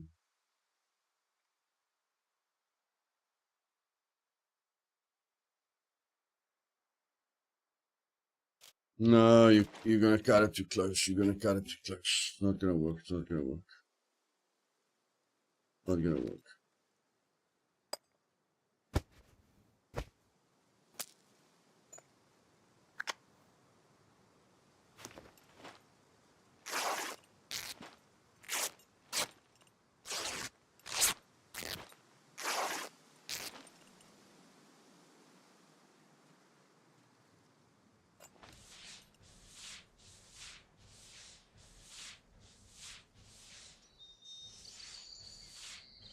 Used to have it. Where did it go? I'm not sure what you mean, buddy.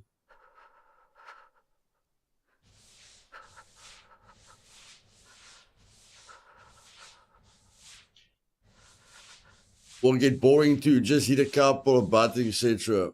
I don't know. Maybe you can AFK it. I mean, there's a lot of options, buddy. There's a lot of options. Okay, I'm pooping myself basically. Yeah.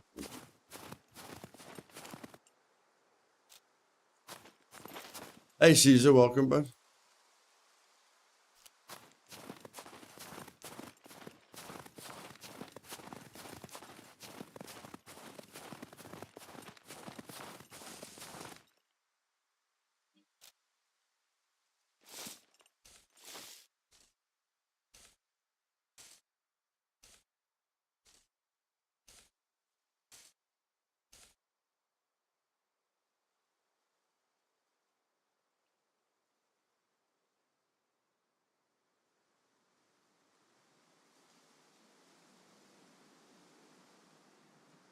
Yeah, our imagination can run wild, but someone has to program it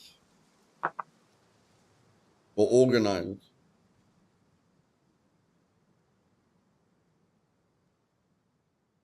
Roman death pit. No, you need people to participate in it.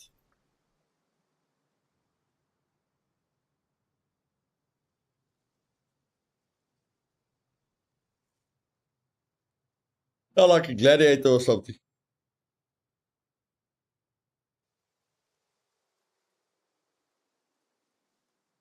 Have obstacle courses in military sites that you can use to build strength. Context. My favorite idea is a bench press, a boxing bag, and a treadmill. That's my favorite idea. I've got no problem with how you level up your intelligence, although if you're considering the entire community and you're not locking people out of experiencing the entire game because they don't want to go into an abandoned bunker, if you want to include everyone, then rather let a person read books, or whatever, like Project Zomboid. But with the strength, dexterity, and constitution, my favorite will be bench press for strength, treadmill for constitution, and boxing bag for dexterity. That's not my favorite idea. That's my biggest wish, Caesar.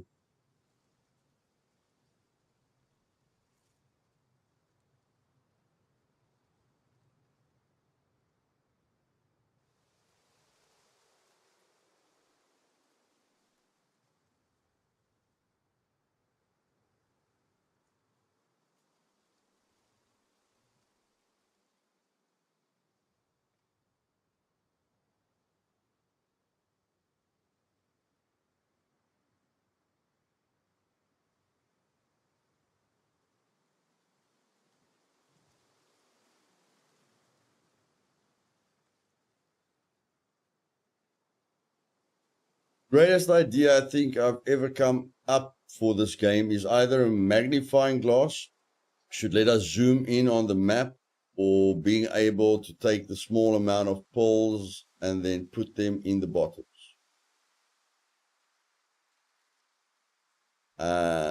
Your second idea I don't think is that important, but your first idea is extremely important. Your first, a lot of people want that first one. Whether I can put poles in a bottle or not, I've never thought about that. The only time I think about poles is when I buy antibiotics. And I'm like, okay, if I buy a packet of 10, it's 3,600. If I buy one, it's 260. So I'm saving $1,000 if I just buy 10 single antibiotics, which in real life, you're supposed to save when you buy bulk. That's the only time I think of poles when I look at the antibiotic calculations. See, I'll never buy a blaster of antibiotics. I'll find it. I'll never buy it.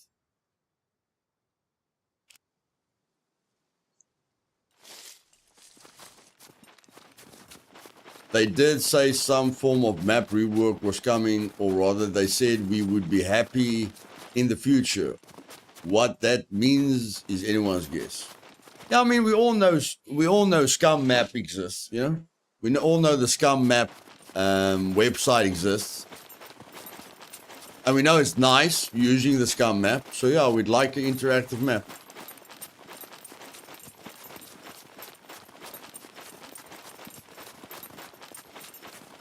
I just buy garlic instead of antibiotics unless I find it. You gotta be stupid. Oh my word.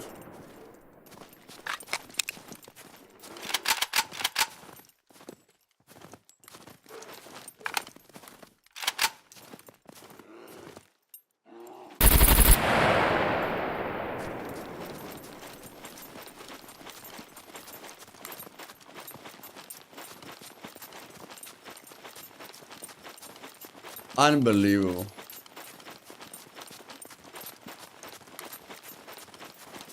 And he creeped up on me as well. Did you guys see he was hiding behind the tree? Play the stream back. The first bear waits until we lie on the ground and then flanks us. The second bear is hiding behind a tree. We've got tactical bears here.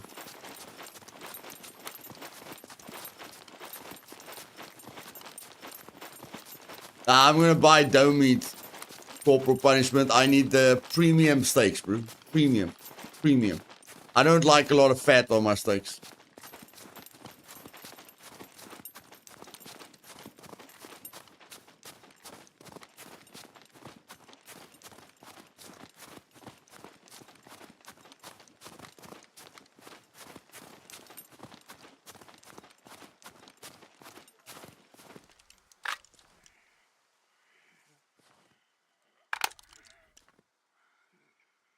Next bear is going to parachute in, probably.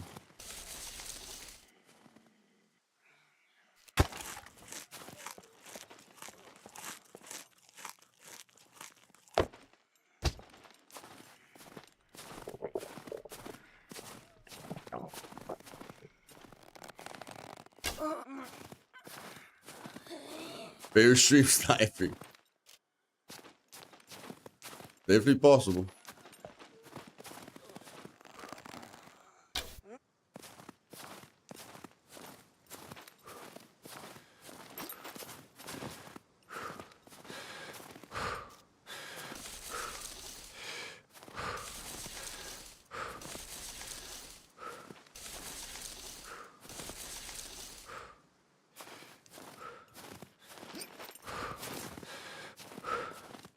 Ah, they're not angry, they're bored.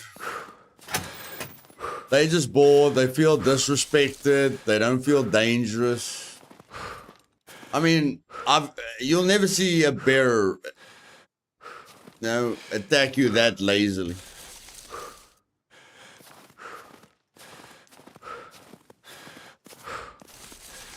They feel underappreciated.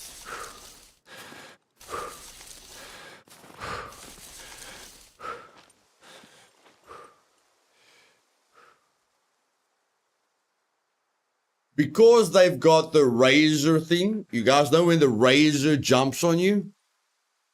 Even if they can't make Yogi Bear look like a real grizzly bear, you know, I really want them to make the bear, you know, stronger, meaner, rougher. You check. And, you know, if just make him look more dangerous because he looks too cute, and then let him be able to jump on you like a razor jumps on you. Then you'll never let him get close to you. It's simple. Like you don't let, you know, like when you face a razor, you want to run to him, you know, or you want to get out of his range. So with the bear, if they want to make him dangerous, you know, make sure that he can jump on you like a razor does, and then he damages you while he's on top of you, you know, and then, you know, then you fight him like you'd fight a razor, although he does more damage. So I just feel they've got things that they can do to make that more dangerous. I did survive an attack from one bear and one wolf like 2 days ago. Yeah, I feel wolves are way more dangerous than bears. Like I remember when they brought out the wolves, you got packs of 6. There were like 6 wolves on top of one another. Like that was dangerous. And I feel 3 wolves, like if 3 wolves snuck up on me, like Yogi snuck up on me there, I could easily get stun locked, you know, I could easily be in a lot of trouble, especially if they let me limp. I could really be in some trouble, but Yogi, I don't know. The only time Yogi ever scared me was the first time he ever charged me. That was it. After that, I was never scared of him again. Yeah. But I mean, they've already got that jumping mechanic. They've got, you know, when the shark, they've got that shark mechanic that where the shark grabs you. That's why you fear a shark.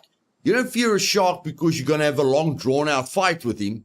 You fear a shark because when he grabs you, he drains your health. You check. You're like, if the shark bites me 3 times, I'm dead, bro. And, you know, he's going to grab me. Like a razor's going to grab me. Like, we don't fear fighting a razor. We fear a razor jumping on us. You check? And they can just do that with the bear. That we don't want the bear to jump on us. That's it.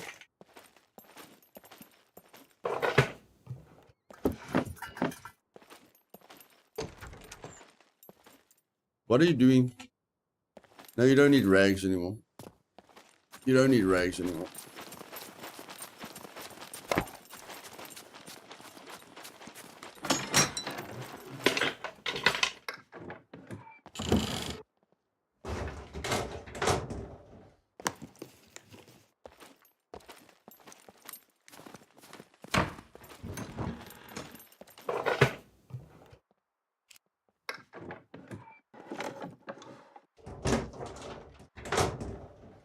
Yeah, you must, like, that's the biggest animal on the island. You should wet yourself when you see a bear.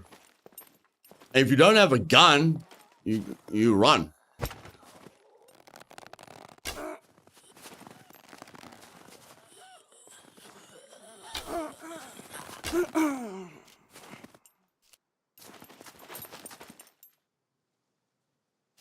I think those are black or brown bears. Yeah, I want a grizzly.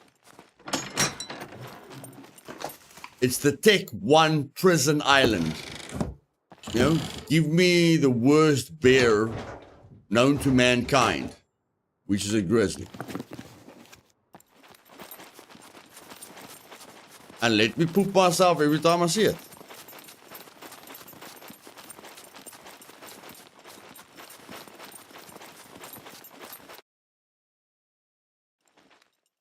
There's a polar bear grizzly hybrid. Yeah, bro, imagine they've got polar bears in the snow area. Huh? Imagine they've got polar bears in the snow area. You know, that's bigger than a grizzly bear. Imagine that thing running up on you. It's tickets. Like, if you allow a polar bear to jump on you, you are dead. Don't even bother getting up. The thing's going to crush you without biting you. Like polar bears, you know, in the snow, grizzly bears in the forest, brown bears in the desert area. I'll be back now, guys.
Just give me a bear trap so I can trap a bear down and then build a cabin around him just for someone to try and break into.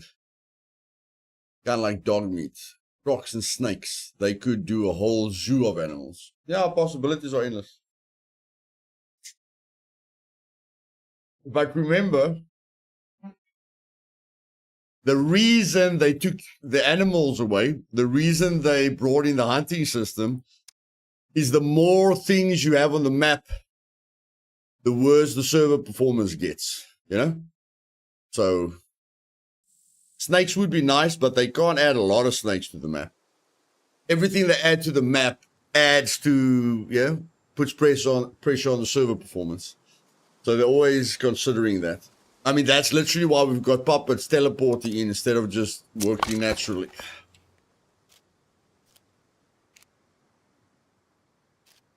Yeah, we lost all the birds as well. We had birds. Birds are gone.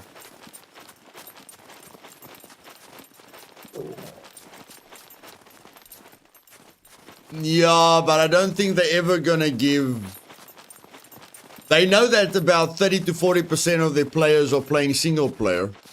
But I don't think they're ever gonna give... I don't know. I don't feel single player is their priority. You know, because it's still 60 to 70% of their players that are playing on multiplayer servers. So maybe in the future, maybe after 1.0, they give single player some love. But I think they first want to get multiplayer perfect before they move on to single player.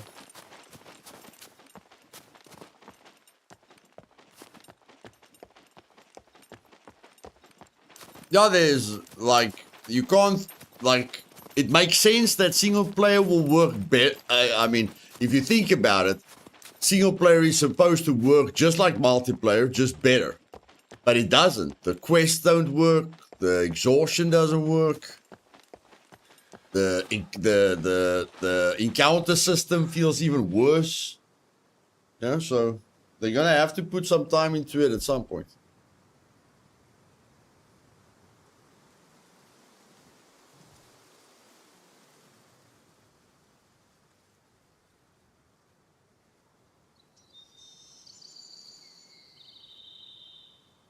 Ramp up exhaustion. No, I think exhaustion is at a good place, Mo. I am struggling with exhaustion. Not struggling, but I mean I have to constantly be focusing on exhaustion. I feel exhaustion is on a good place. You run for 2 hours, you've got C2 exhaustion.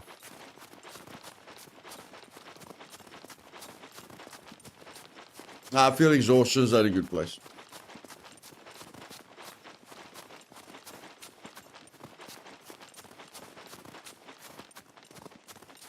And to answer your question, no, I don't think you can set it. I think you can turn it on or off. I don't think there's a fine tuning for it.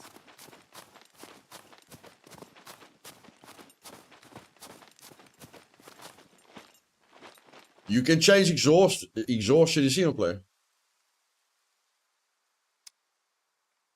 Where, Ethan? Where do you change exhaustion in single player?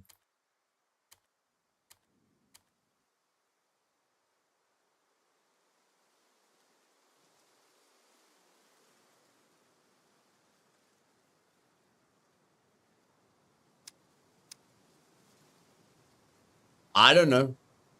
I've never seen a fine tuning for it. I've seen it on and off, but that's it.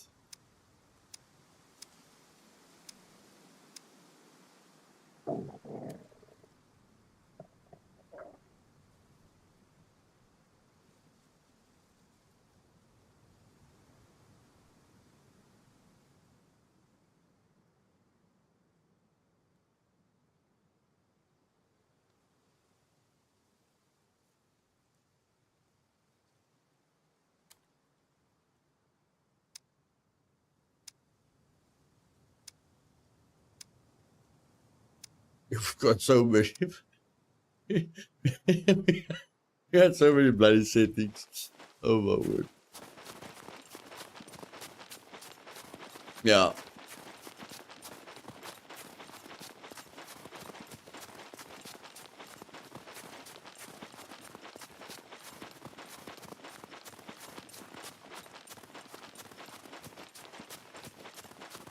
I find the animal damage and health really funny.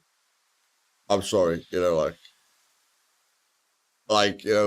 what changed the game really? If you increase the damage and the health of wolves and bears. But I mean, Yogi's very lazy. You can give him 10 million health. He's going to run away at some point. So the only thing you can really make dangerous is wolves. That's it. But it is funny to me that they gave you so many options with all the animals.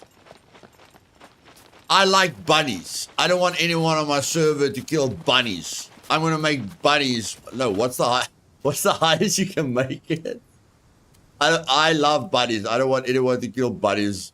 I don't want anyone to kill bunnies on my server. I'm a bunny lover. What's the highest you can make it? Okay, it's there. There. What's the highest? Set bear max health. What? To what? 1,000?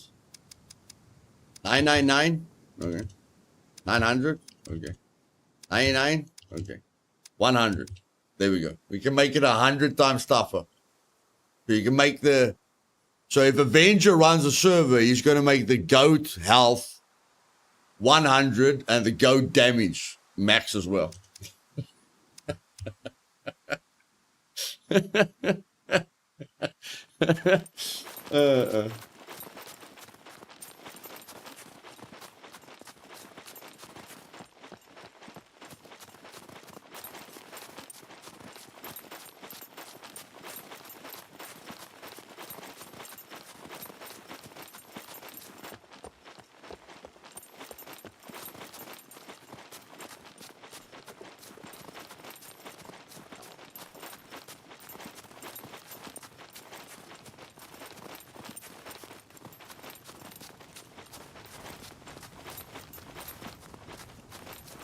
Make the bunnies too, Monty Python style.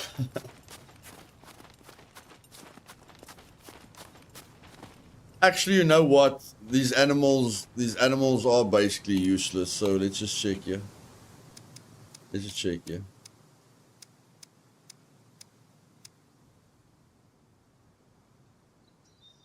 Bear health. Make it 10. Boar, chicken, deer, donkey, goat, horse, rabbit, wolf. Wolf. I feel the wolves are I feel the only way you can increase the wolves' danger is add more wolves. You know, if you don't want to make it stupid, just add more wolves. Okay, we might give the bear 10 health. So it doesn't just die from 2 shots. Wasn't there damage? Is it just their health? I thought there was damage as well. Is it just health? Okay. Wait, damage.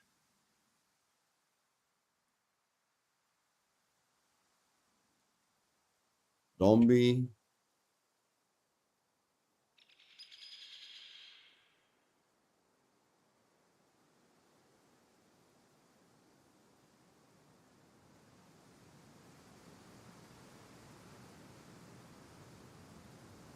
Exactly, Luna, exactly. Exactly. No, I don't want to play around with the wolves. The only, they must just add more wolves, that's all. Wolves are dangerous enough. They must just, they must give you the option to increase the wolf pack size, and that will be more than enough.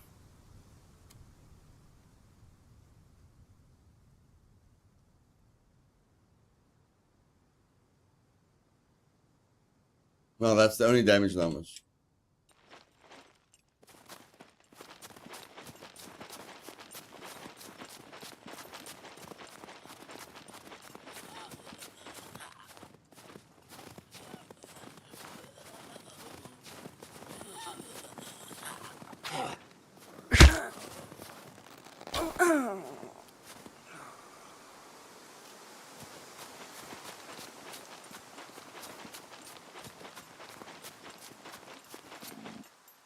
I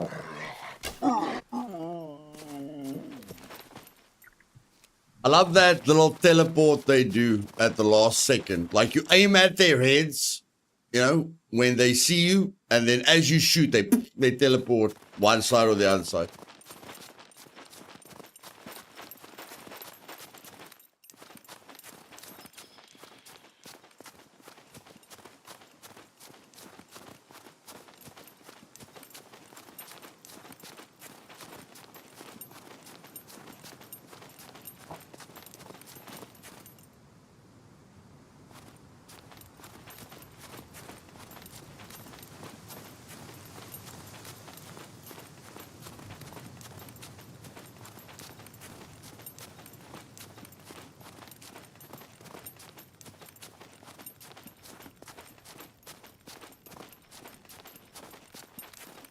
Already. Hey, Luthais in chat. How's the grinder been treating you lately? Tough. Just the way I like it.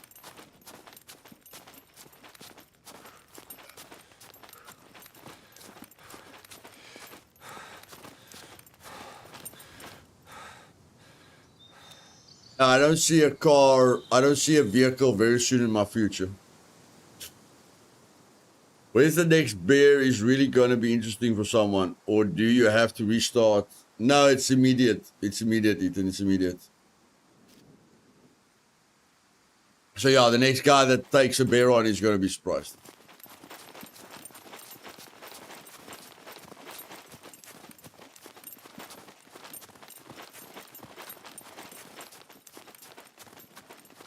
But I'm not going to tell them. They need a few surprises.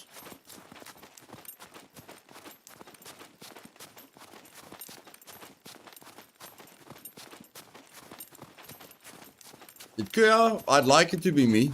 We've had two SWAT team bears. I don't mind a third one. Because the first two died way too easily. But yeah, maybe someone on the meat grinder tells us in general chat, hey guys, they improved the bears. They feel better now.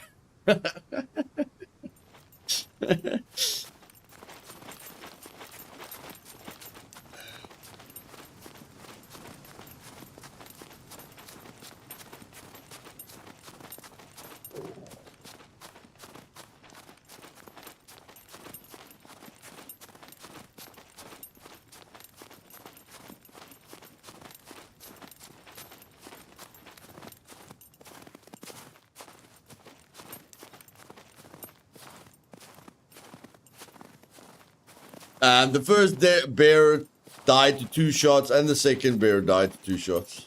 The first 2 shots I missed, and then the second shots hit him. And like Luna says, it takes 2 arrows. If you hit a bear with 2 wooden arrows, he runs away. Wolf, no, a wolf is just poses a lot more danger. Hey, Santa. Welcome, my man. Donald, welcome to the stream, buddy.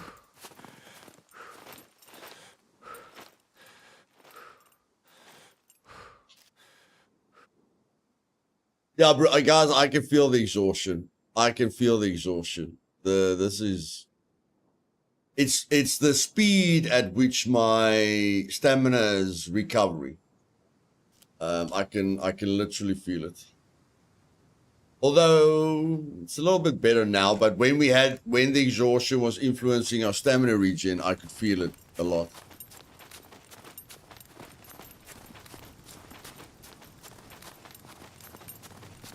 I think it's very possible for a wolf to run when you hit it in the face. I think if a bear charges you, wooden arrows aren't really going to stop it. Hey, outdoor cars. If a bear charges you, its kids are either nearby, so it's got something to protect, or it's hungry. So yeah, very, very dangerous. If it's not hungry and it doesn't have anything to protect, it usually leaves you alone. Until you try and talk to it like that other crazy guy. You know, like that Australian crazy guy. If you try to talk to them too much, they get irritated and then they bite your head off.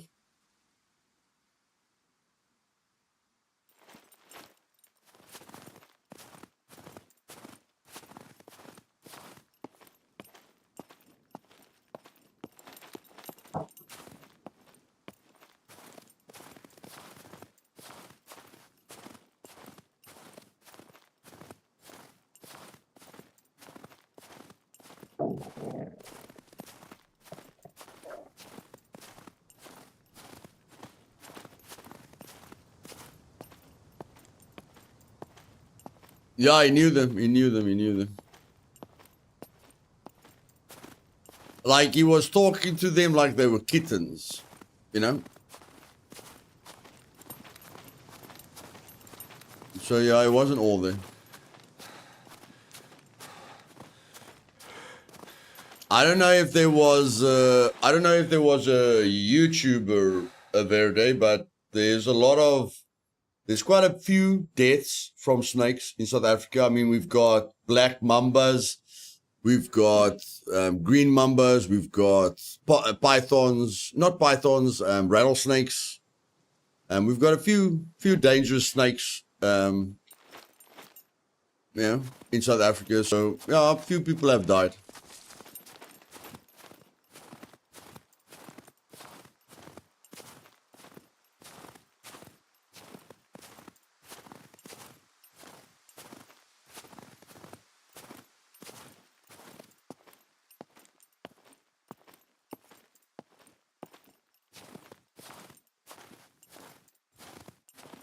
Venomous snake preservation camp or something like that. The guy was top class. Yeah, like when I was young, we lived on a farm where we had a lot of cobras on the farm. Like big ones. I won't say it's Egyptian, I won't say it's as big as the Egyptian cobras, but they were big. Like if they stood upright and they flexed their neck, they were the same size as my dad. You know, so when my dad stood in front of a cobra on the farm, the cobra looked at him eye to eye. And the one day, like we always took the snakes, put them in wooden boxes with glass over them, and then we released them, in the wild, we released them just in the wild. But there was one cobra that was extremely big, and we had a system where you put a rope through a pipe.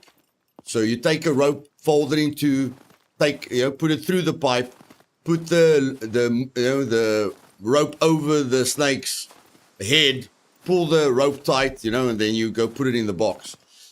But this cobra was extremely big.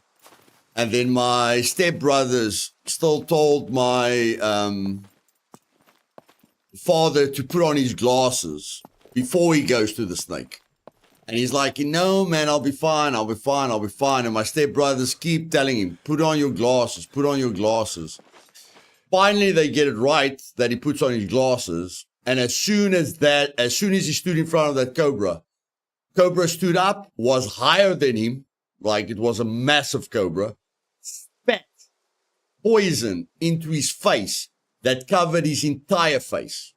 Like half his hair was full of poison. His face was full of poison. His mouth was full of poison. He would have been blind. If he wasn't wearing glasses, he would have been blind.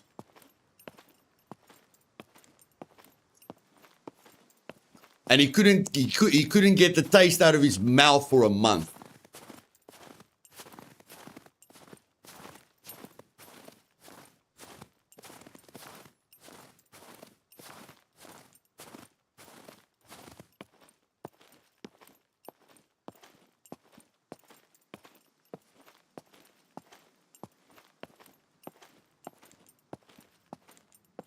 Yeah. No, and they're very fast. They're not as, like, they don't move as fast as, like, the fastest I've ever seen an animal move is a baboon spider. Like, the one place I lived, the house was infested with baboon spiders when we moved in. Like there was already a mom and a dad in the house, and they made a lot of babies. So the house was infested. And I remember me and Blue going outside, that I can just show him, that they're dangerous. And I remember putting a stick, like baboon spiders go stand on their back legs and then they strike. So I told him to look at the baboon spider while I'm putting the stick in front of the baboon spider. The spider breaks the stick without you seeing it move. That's how fast it is. And when I found the dad, and I called the spider place, whatever the place we have, that holds spiders, they said it's a very, very rare baboon spider that I'm talking about. And I must be careful. They can jump up to 10 meters. Now think to yourself, a normal room is only 3 by 3 meters. Now you're looking at a dad baboon spider that's bigger than both of your hands, and it can jump 10 meters. So the one day I was in the Blue can confirm this, guys. Like he'll remember it. The one day I was in the bathroom, like we didn't see the dad or the mom baboon spider. We just saw the babies. So one day I was in the bathroom and I got out of the shower and I put the towel around my waist, like you usually do. You just put the towel, but the towel was hanging on the door. The towel was hanging on the door. So when I got out of the shower, I put the towel around me. And then I felt something scratching me on my side, just above the towel. And I brushed my hand over it, because something was scratching me. So I'm brushing my hand over it to see what it is. And then I just feel my hand going over this massive thing. And I look down and the dad is literally got his legs up looking at me. And he was on my side. So I dropped the towel, ran into my room naked, jumped on the bed. Blue was still young and he was watching TV with his mom. I ran naked into the room, jumped on the bed and told them, there's a baboon spider in the bathroom. And then, I was freaking scared. And then he walked into the kitchen and I got a broom to keep it away from me, because the guy said this thing can jump 10 meters, so I'm like, I need to keep this thing away from me. So he climbs up the wall and he's not looking at me, and I take the broom and I try and hold him in place with the broom, and I can't. I'm at the peak. I'm like 23 years old. I've been doing judo for 3 years. I gym 3 times a week. I'm not scared of any human being. And I'm pressing on this baboon spider with everything I have. And he's just walking. He's just walking. He's just like, I don't know what you're trying to do. And then finally I put a big, massive pudding bowl over him. Like a extremely heavy glass pudding bowl over him.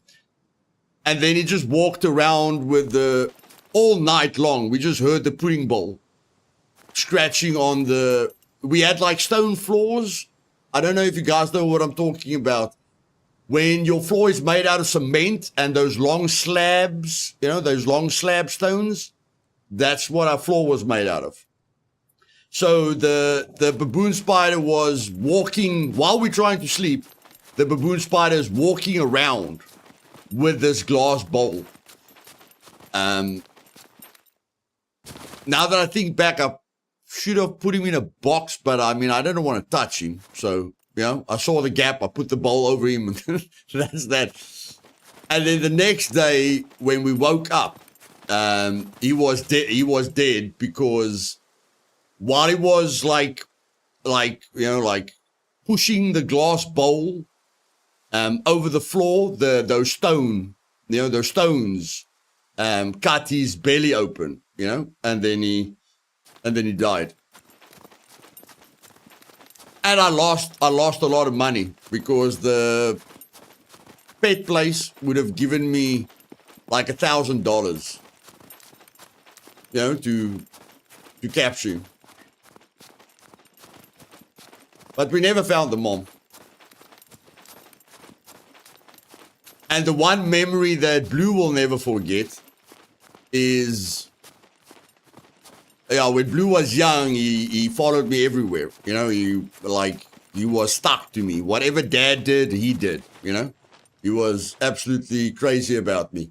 So I remember when I was lying on the bed without a shirt on, and he comes into the room with a duster, because when I clean the house, he cleans the house. He does everything with me. So he comes into the room with a duster, and he hits me on the chest with the duster.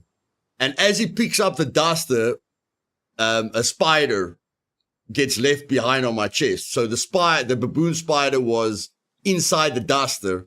And when he hit me, the baboon spider fell out of the duster onto my chest. And I get a heart attack. And he just laughs until he cries. He's like, nothing can hurt my dad. This is just funny. Well, I'm like, I'm like freaking out. And he's just laughing himself to death.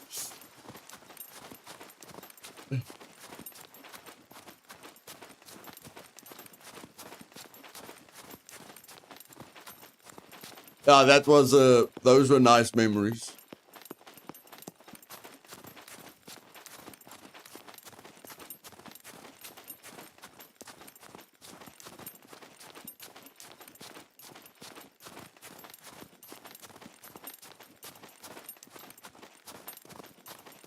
And that's why I always tell you guys, I can't turn back time, but anyone that has children past the age of 13 will tell you that your relationship with your kid changes, when they reach puberty and they go through different phases in their life. But when you're working yourself to death, like when you're working hard and you're tired when you get home and your kids just want to jump on you and they just want all your time, you might feel that is not what you want, and you want to limit them or discipline them or whatever you like, you just find it overwhelming that they always want to spend time with you.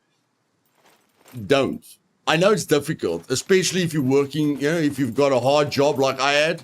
I know it's difficult coming home and giving your kids everything you've got. Like normally you get home and you just want to relax. You like, okay, family, leave dad alone. He's killed himself for the day. Just leave me alone. But don't. Because that time where they think you're Superman, that's not going to last forever. And once they hit puberty and they want, they don't think you're Superman anymore because they've seen you're just a human with your own mistakes and own imperfections, then you're going to miss those days where they thought you were Superman or Supergirl or whatever.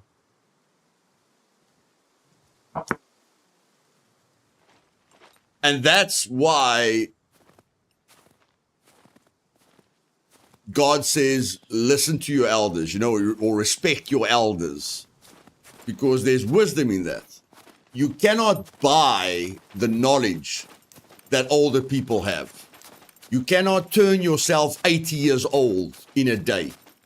You like listening to people that's older than you. Even if you think they're crazy, it doesn't matter. Like you can still learn a lot from people that are older than you, because you can't buy it. There's no way to get that experience. The only way to get the experience is to listen to them, which we usually don't do. I'm putting up my hand first, Every time my father told me what to do, I'm like, man, you were born in a different generation. You don't know what you're talking about. but they did. Your parents do know what they're talking about. And when your parents talk to you, you know, you wish you listened to them all those years ago. But it's too late now.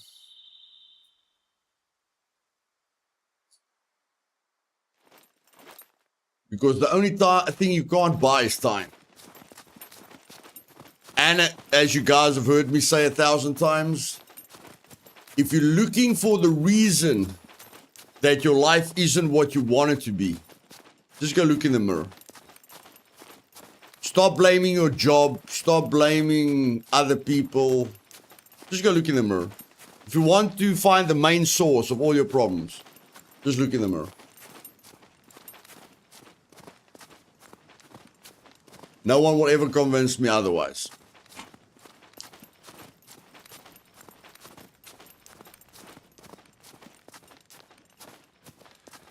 Job sucks, get another one. Friends suck, get other friends. Partner doesn't love you, get another partner. Country sucks, move. There's no buts. Just do it.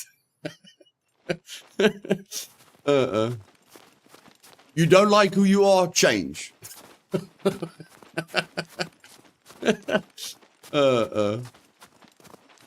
You want to make the world a better place? Start with yourself. Don't look at Trump. Don't look at Putin. You want to make the world a better place? Start right here. By yourself. Recreate the character. Hey Miranda, welcome.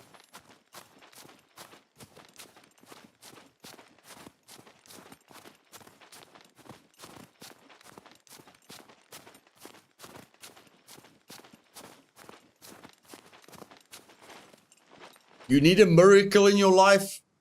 Be someone else's miracle. God says, reach out to me and I will reach out to you. Have you guys ever thought about that sentence? I don't care if you're religious or not religious. That is how you should think every day of your life.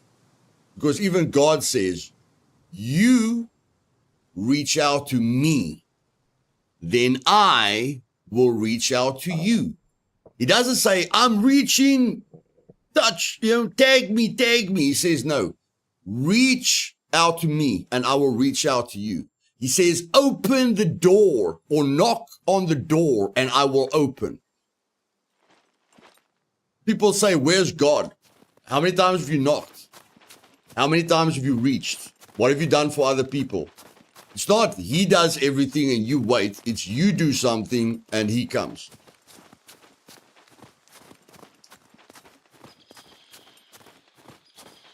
People are always looking for, or waiting for the world to change when they are part of the world. Or like, a lot of people in my life said, Luth, you always swim upstream, my bro. When in Rome, do like the Romans. And my saying was, excuse my language, but I was young and hard-headed when my friends told me that. Whenever my friends told me, when in Rome, do like the Romans, I told them, again, warning, I'm going to swear, I told them, fuck the Romans. That's what I said.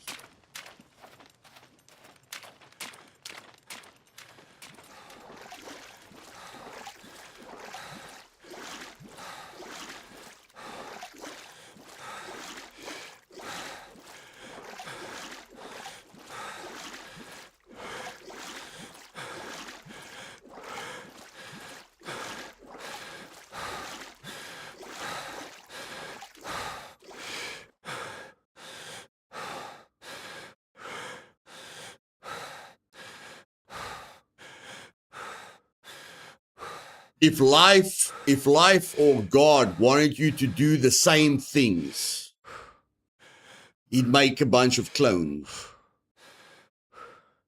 The reason we all look different, the reason we all have different spirits, the reason we have all different personalities The reason we all have different strengths is so that we can help each other.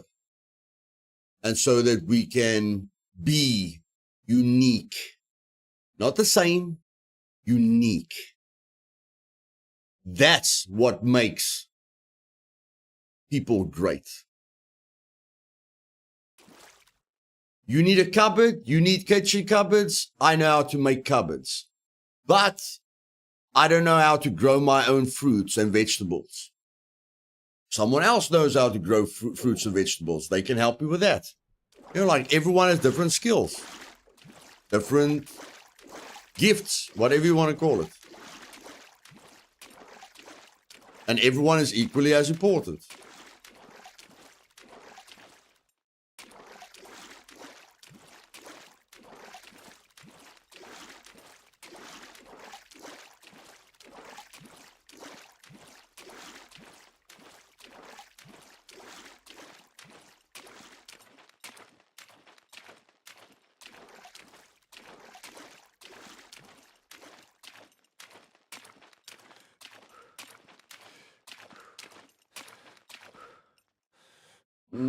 Yeah. You're right, Miranda, you're right.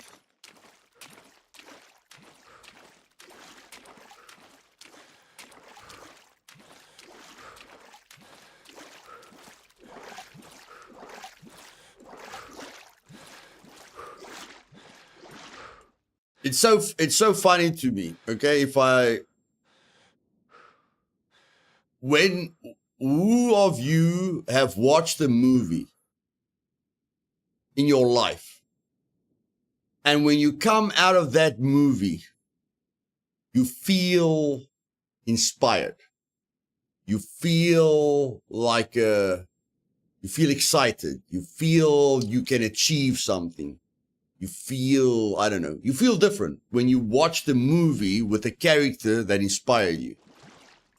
It's so funny that you get that feeling, you know, like that inspiration. And then the next day when you go back to work, you lose it.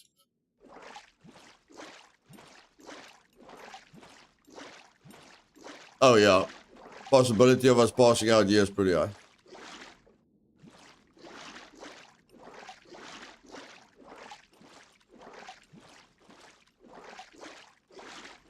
Yeah, there's various movies that does that to various people.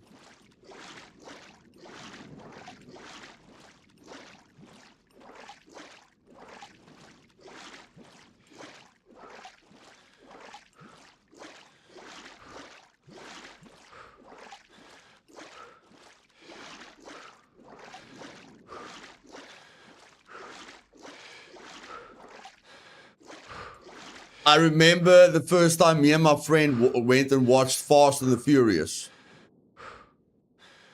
And like the first Fast and the Furious, we watched that at the theater. And we were still young, like 21 years old or something like that. And we came out of the movie, and when I got into my car, and I started the engine, my friend looked at me and he said, "Can you feel it?" I'm like, "I can feel it." And then at the first stop street, the people that stopped next to us also watched Fast and the Furious. And they like open their window and they go, "Yeah!" we just book it, you know, like spin the tires. Just, I mean, that's what a movie does. First time I watched Superman as a kid, I stood outside in the garden, jumping up in the air for like an hour.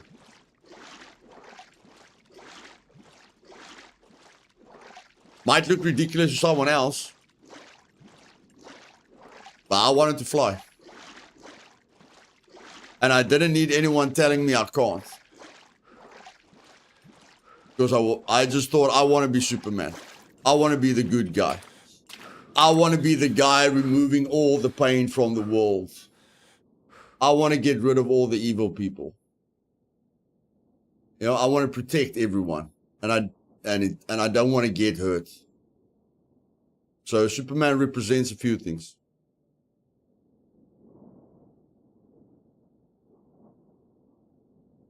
But now I'm 44 and I don't jump in the garden anymore.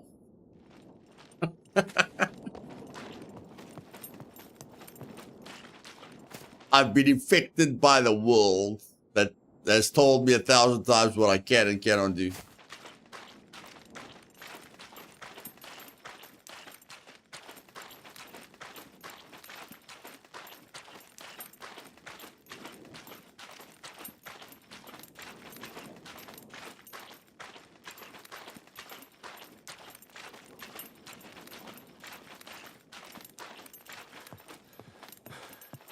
Welcome, welcome.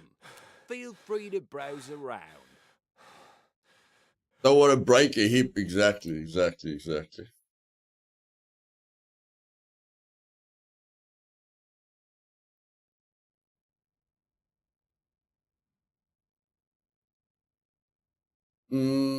Corn.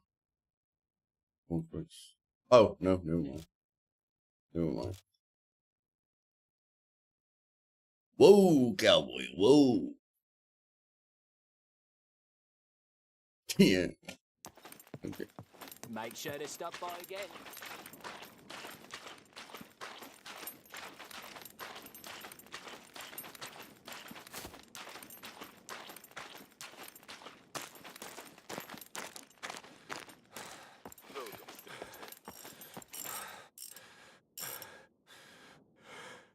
If you want me to buy that, you better give me a good price. Yes, guys, this is slow, man. This is so slow. Goodness gracious.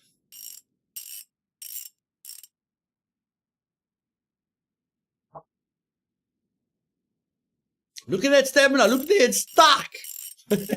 Okay, that's because of hunger and water, but whatever.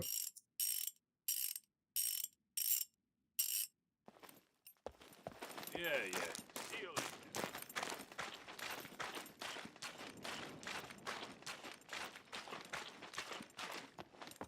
Greetings, valued customer.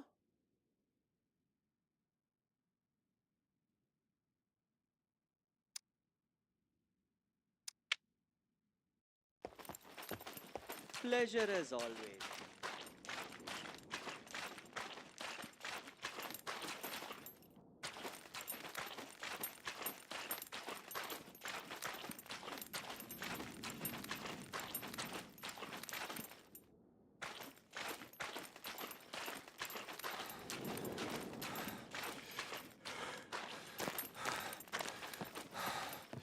How's it hanging? Prices are not negotiable. If you want me to buy that, you better give me a good price. How about you give me a good price? You know, I'm the customer. You know, customer, you give me good price.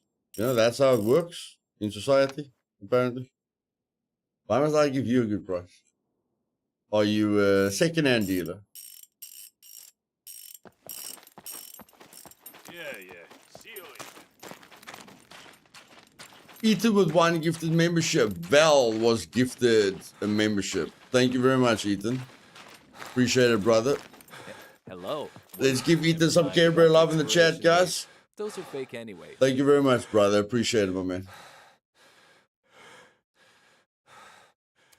Never mind about the expiration date. Those are fake anyway.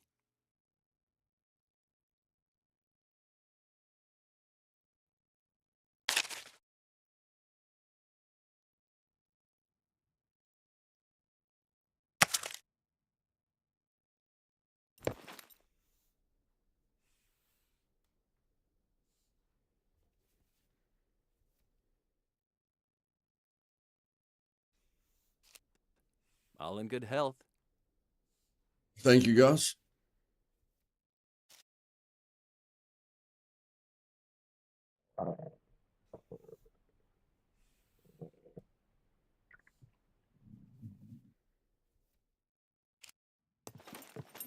Okay, now let's go buy food.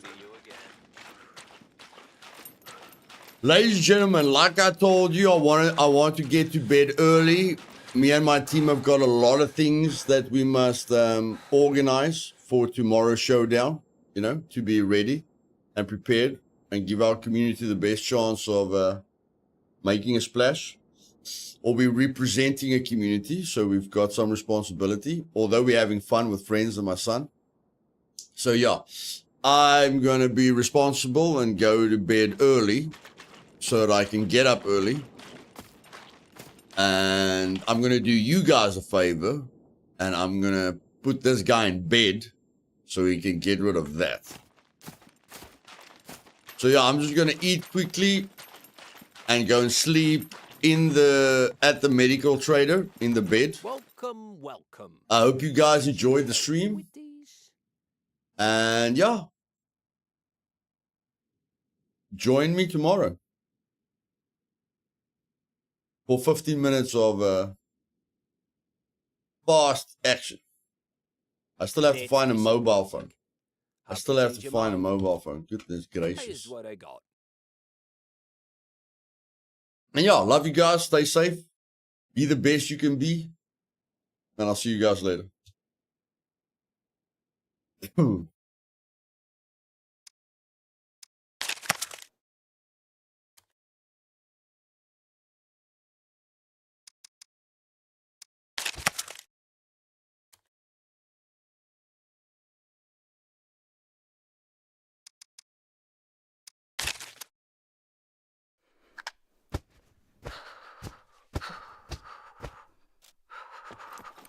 Goodbye.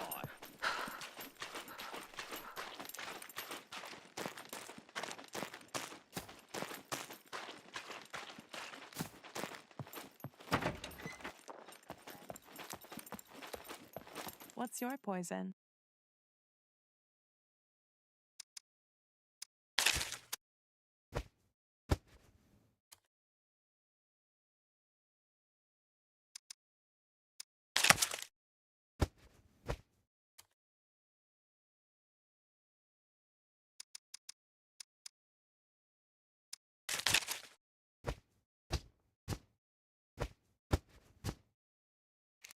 My doors are always open.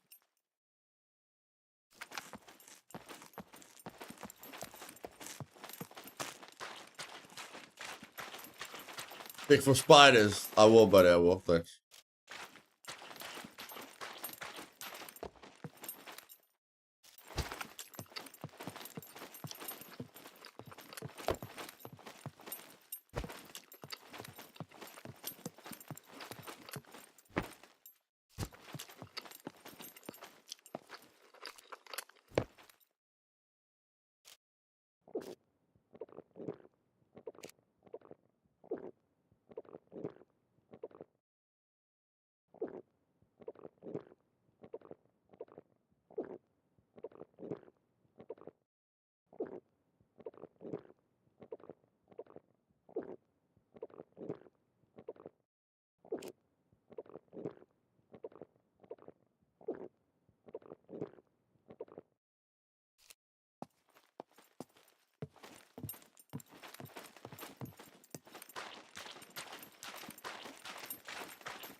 Come in.